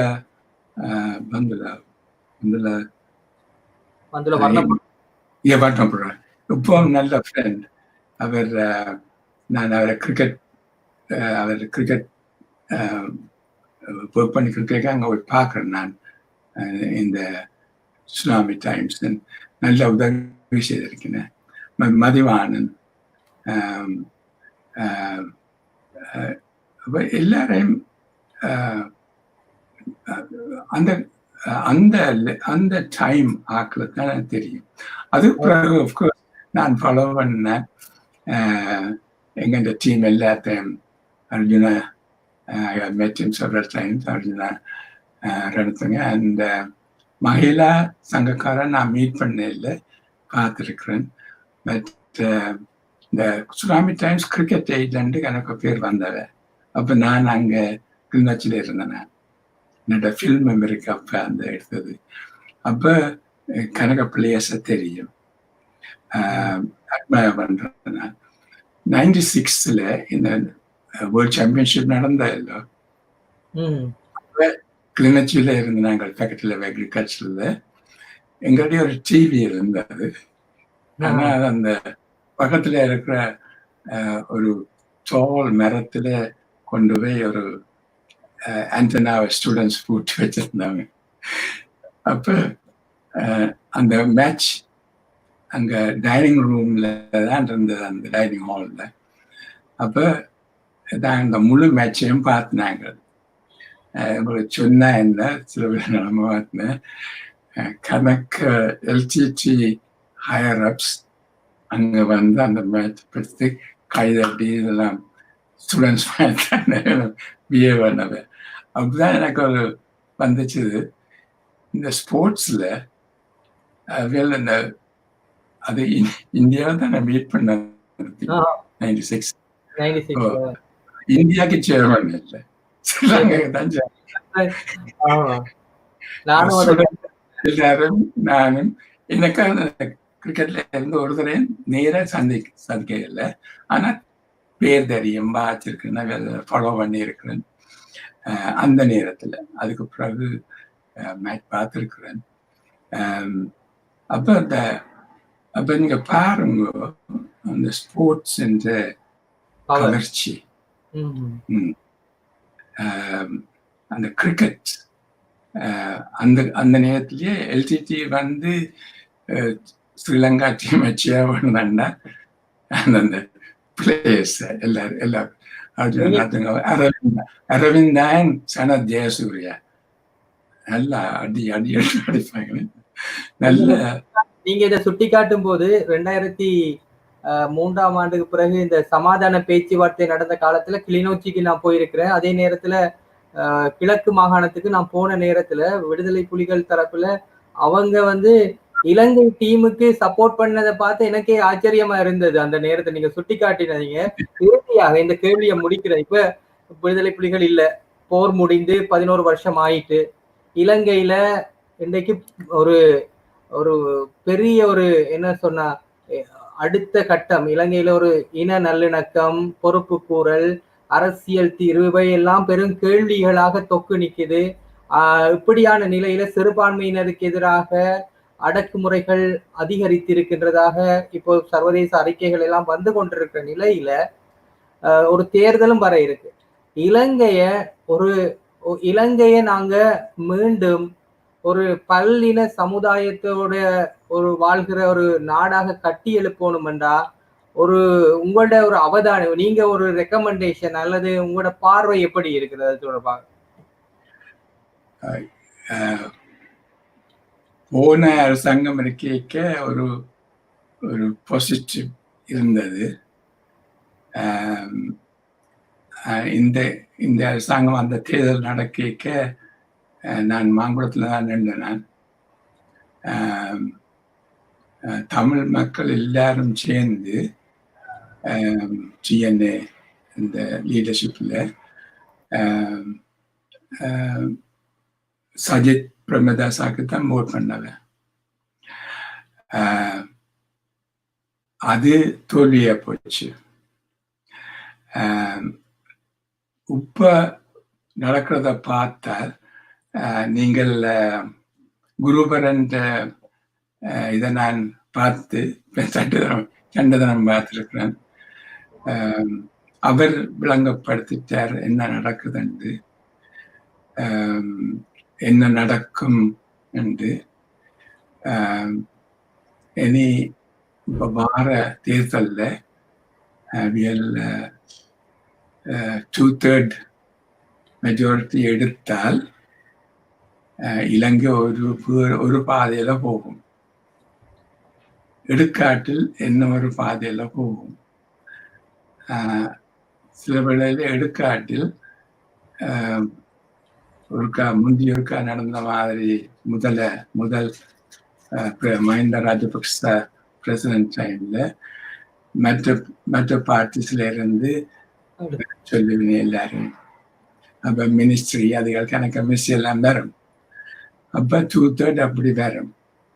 2/3 வந்தால்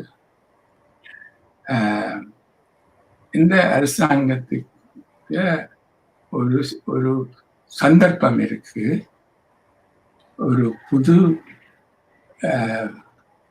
யாப்பு கொண்டு வந்து அதுக்கு அது இப்ப சொல்றேன்னா 1 state 2 nations, 2 linguistic groups இருக்கு. தமிழ் linguistic groups, லிங்குவிஸ்டிக்கல்ல அதை நேஷன் என்று சொல்லலாம். இப்போ 1 state 2 nation ஒரு ஃபெடரல் கான்ஸ்டிடியூஷன் ஓ ஃபெடரல் லைக் கான்ஸ்டிடியூஷன் வந்து தீர்ப்பு வந்தால் நாங்கள் ஒரு புது திசையில ஒன்றாக போய் எங்கள்ட இருக்கிற பொட்டன்ஷியல் எல்லாத்தையும் நாங்கள் எடுக்கலாம். ஆனால் அந்த 2/3 வச்சுக்கொண்டு ஒரு 1 state 1 nation என்று போனால் அந்த பிளவு எல்லாம் பிளவுந்து கொண்டு போகும். எங்க போய் சேருதுன்னு எங்களுக்கு தெரியாது. ஆனா இனிமேல் ஒரு தரம் தமிழ் மக்கள் ஆயுதம் ஏந்த மாட்டின அது ஒருத்தருக்கும் விருப்பம் இல்லை. ஆனால் வேறு என்ன வழி? ஆயுதம் வழியும் இல்லை, ஒரு சொல்யூஷனும் இல்லை. நாங்கள் ஒரு ஒரு ஒரு அடையாளத்தோட வாழையிலாம். அப்ப எங்க நாங்கள் பார்க்கறது அதுதான் இப்ப அமெரிக்காவில் நடக்கிறது முதல்தான். அப்ப நாங்களும் அமெரிக்கா பிளாக்ஸ் மாதிரி துவங்குவோமோ? அப்ப இங்க ஒயிட்ஸ் நல்ல சப்போர்ட் தானே, உலகம் முழுக்கலும் இப்ப சப்போர்ட் தருது. அது மாதிரி தமிழருக்கும் சப்போர்ட் வருமோ அல்லாது வராது? அது எல்லாம் கேள்விக்குரிய. எல்லாரும் தனியாக இருந்து இதை சமாதானமாக கதைக்க வேணும்.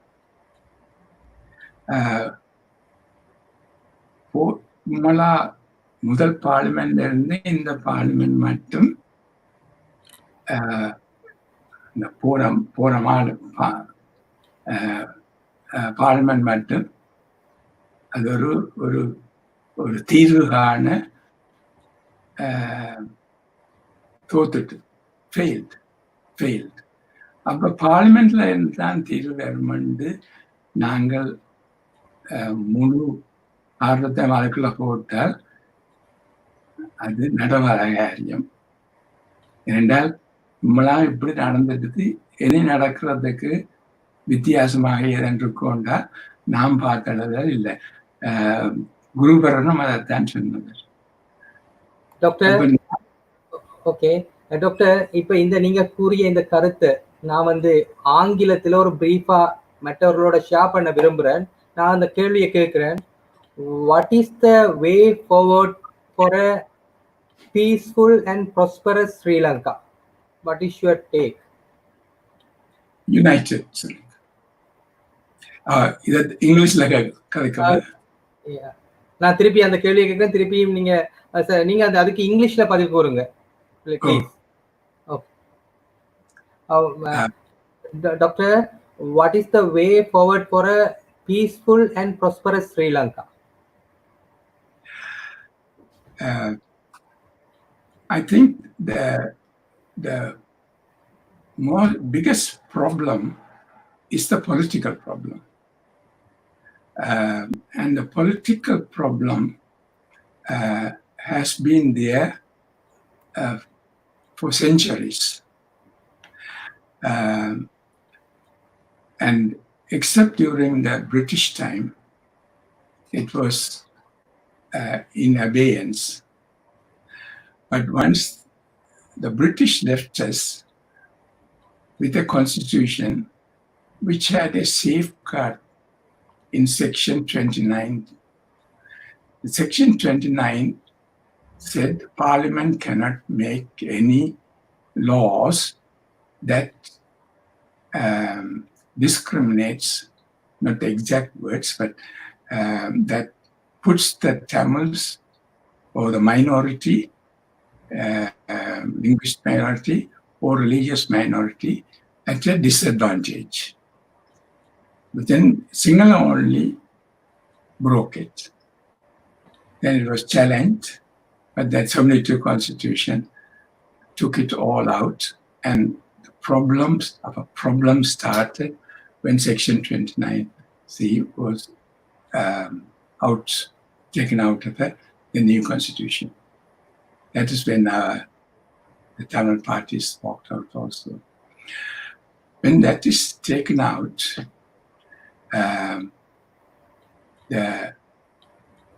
all the Tamils past was discounted. So they negotiated many times, then it ended up in a war, and the war went back and forth, and finally the Tamil people lost. So now the way forward is not by arms, not by laws that subjugate or reduces the freedom of the Tamil people, or the way forward is not appointing task forces, and the task forces composed of military personnel by and large, to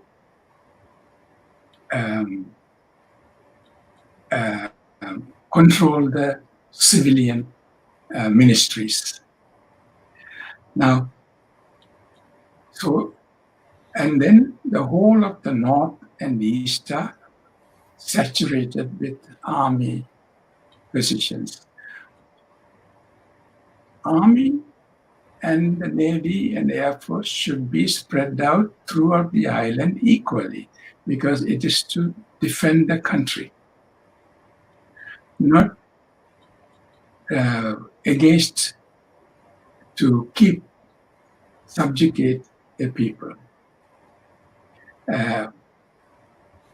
So our approach is Now, the president and when the parliament, if not two-thirds, they would at least get a majority. It is everybody is predicting that. They have a very good chance to start discussions, concrete discussion, not with just TNA.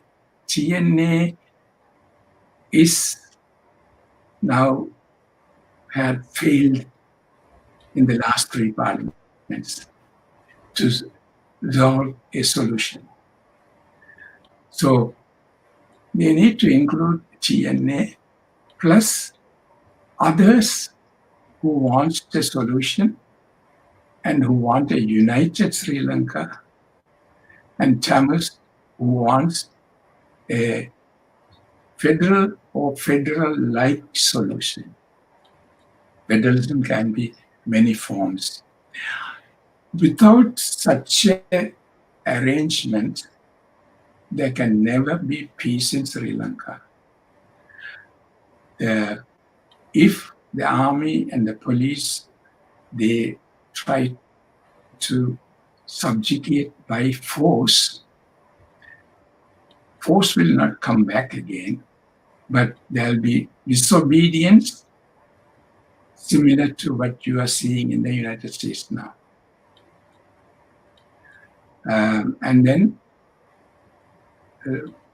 there is a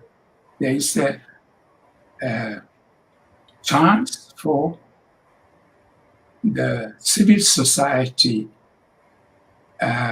in the South, both Sinhala Tamil civil society, for them to take a strong position to bring about the solution. That civil society is a small number of people compared to the numbers that have voted President Rajapaksa into power. The Supreme Court will only interpret the laws. So the laws that the next parliament enact, if they are discriminatory, Sri Lanka is going into a position where those countries who object to authoritarian rule, elected democratic authoritarianism, or dictatorship by other means, will be cornered into one position, and Sri Lanka's economy will go down and down, leading to more riots and more oppression from all sides. So the next election, all the people must make sure they elect a parliament that will resolve this issue. Without resolving this issue, Sri Lanka cannot go from where it is now to the next level and become a world economic power. That's all I could say now. So one more question that many, if not many, but there's a sizable population in Sri Lanka thinks that federalism means separation. What is your answer for that? No, that is a thing that they raise to scare the majority people. They're going to separate. Of course, the LTT started with separation. But I know they also said we'll explore federalism in the last one. And also, I know directly that Mahinda Rajapaksa, before he became president, has approached LTT and had promised a India-like solution, which is not federalism by name, but devolution of power more than the 13th Amendment. It is on that the LTT got Tamil people to vote for Mahinda Rajapaksa. If anybody challenges this, any Rajapaksa challenges this, I will give them a document. I will publish that document. Thank you. I'm not threatening them, but I have the document.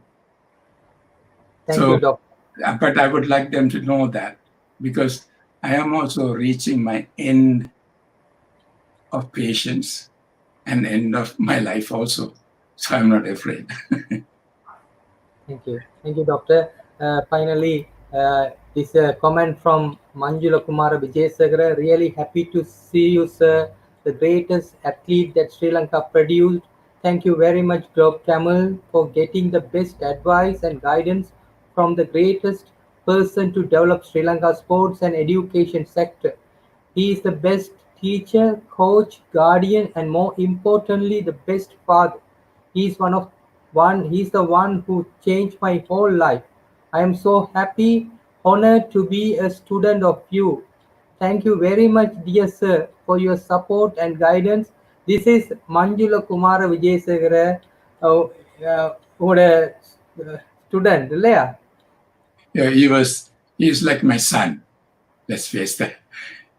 All of our children consider him as their brother. Same with Sudandika. He is a great man. He has a great future. I hope, especially, he likes to be in the sports. And I hope when he comes back with his masters, he's given a very top position to improve not just athletics, everything, but they could start with athletics. And he is highly knowledgeable, very intelligent, and he comes from a very poor background, but his school has done a very good job with him in the high school, Vijita Central College. I have visited there. And it is people like him, and there's Nalin Priyadarshana, another person whom we have helped. And they are the future of athletics in Sri Lanka. And hopefully all sports persons or Olympians and cricketers can get together, and maybe we can suggest a solution. Because we have something common. We don't have any discriminatory fiber in our soul. Thank you. Thank you very much for those comments. இறுதியாக நாங்கள் நிறைவு செய்கின்ற தருணம். இப்போது உங்களுக்கு சொல்றேன், 2 மணி நேரமும் 27 நிமிடமும் நான் இதுக்கு முதல் இப்படி ஒரு நீண்ட நேர்காணல செய்ததே இல்லை. உங்களோட பேசுறேன்டா பல மணித்தியாலங்கள் இன்னும் தேவைப்படும், நிறைய விஷயம் இருக்கு. ஆனாலும் முடிக்க வேண்டிய தருணம். இன்றைக்கு பின்னேரம், இன்றைக்கு இலங்கை நேரப்படி மாலை 6 மணிக்கு எங்களுடைய முக்கியமான கலந்துரையாடல் இருக்கின்றது. எனவே அனைவரும் அதிலே பங்கெடுக்க வேண்டும் என்று கேட்டுக்கொள்கிறேன். செம்மொழி சிறப்பும் நம்மவர் பொறுப்பும் என்ற தலைப்பிலே தமிழறிஞர்கள் பலர் சர்வதேச ரீதியிலே தமிழை பரப்பி கொண்டிருக்கின்ற, தமிழை வளர்த்து கொண்டிருக்கின்ற பல தமிழறிஞர்கள் ஒன்றாக ஒருங்கே கூட இருக்கிறார்கள். எனவே அதனை நீங்கள் அனைவரும் அதில் இணைந்து கொள்ள வேண்டும் என்று இந்த நேரத்திலே கேட்டுக்கொள்கிறேன். சார், இறுதியாக ஒரு மக்களுக்கு, எங்களுடைய தமிழ் மக்களுக்கு இந்த வேளையிலே ஒரு அட்வைஸ், ஒரு பரிந்துரையை நீங்கள் முன்வைப்பதென்றால் ஏதேனும் கூற முனைகிறீர்களா இந்த வேளையில்? நாங்கள் எல்லாரும் ஒரு ஹியூமன் ரேஸ். நான் அந்த ஒலிம்பிக்ஸுக்கு போக முன்னுக்கே அப்படித்தான் நினைச்சேன். நான் ஒலிம்பிக்ஸோட பார்த்தால் நாங்கள் மற்றவ எங்களை எப்படி என்று நினைச்சாலும் நாங்கள் எல்லாரும் ஒரு ஹியூமன் ரேஸ்.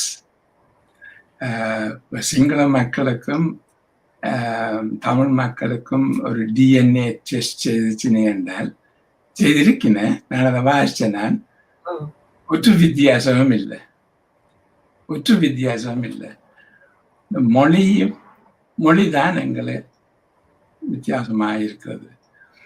இப்ப மொழி வித்தியாசமாக இருக்கலாம், ஆனா மொழி வாரது இங்க இருந்து. அப்ப அந்த தமிழ் மக்கள் நாங்கள் சிறுபான்மையாக நம்பர்ஸ்ல குறைஞ்சிருந்தாலும் நானும் மஞ்சுளாவும் ஈக்குவல். நானும் மிஸ்டர் மஹிந்த ராஜபக்சவும் ஈக்குவல். அவர் பெருசு, நான் சின்னதில்லை. நான் பெருசு, அவர் சின்னதில்லை. நாங்கள் எங்களுடைய அந்த எல்லாரும் ஒரு தேசம், எல்லாரும் ஒரு மக்கள். உலகம் முழுத்திலும் நாங்கள் வெவ்வேறு லாங்குவேஜும் வெவ்வேறு கல்ச்சரலும் வெவ்வேறு விருப்பங்களும் வெவ்வேறு விளையாட்டுகளும் விளையாடி கொண்டு இருப்போம். ஆனால் நாங்கள் எல்லாரும் ஒன்று. தமிழ் மக்கள் அதைத்தான் பெற வேணும். சிங்கள மக்களும் அதைத்தான் பெற வேணும். அமெரிக்காவோ ஆப்பிரிக்காவோ நான் எல்லா இடம் ஒர்க் பண்ணியிருக்கிறேன், டீச் பண்ணியிருக்கிறேன் ஸ்டூடெண்ட்ஸ். இந்த ஸ்டூடெண்ட்ஸ் எல்லாம் ப்ரொஃபஸராக வந்து சிலாக்கள் என்னை தாண்டி போயிட்டு இருந்தேன். அப்படியான ஒரு மனப்பான்மை எங்களுக்கு வேற வேணும். நாங்கள் ஒரு சின்ன ஐலண்ட்ல இருந்தாலும் அதுக்குள்ள நோர்த்தும் ஈஸ்ட்லையும் முக்கவாசம் இருந்தாலும் சிங்கள மக்களும் ஒரு சின்ன ஐலண்ட் இருந்தாலும் நாங்கள் ஒரு ஹியூமன் ரேஸ், மனிதர் இனத்துக்குள்ள இருக்கிறபடியா உண்டாக வாழ வேணும். ஒருத்தர் பெருசு, ஒரு இனம் பெருசு, அதையெல்லாம் விட்டுட்டு மஞ்சளகுமாரன் அப்படித்தான் யோசிப்பார், சுசாந்திக்கம் அப்படித்தான் யோசிப்பார்.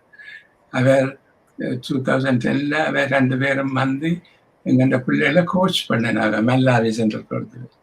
அப்ப கணக்க சிங்கள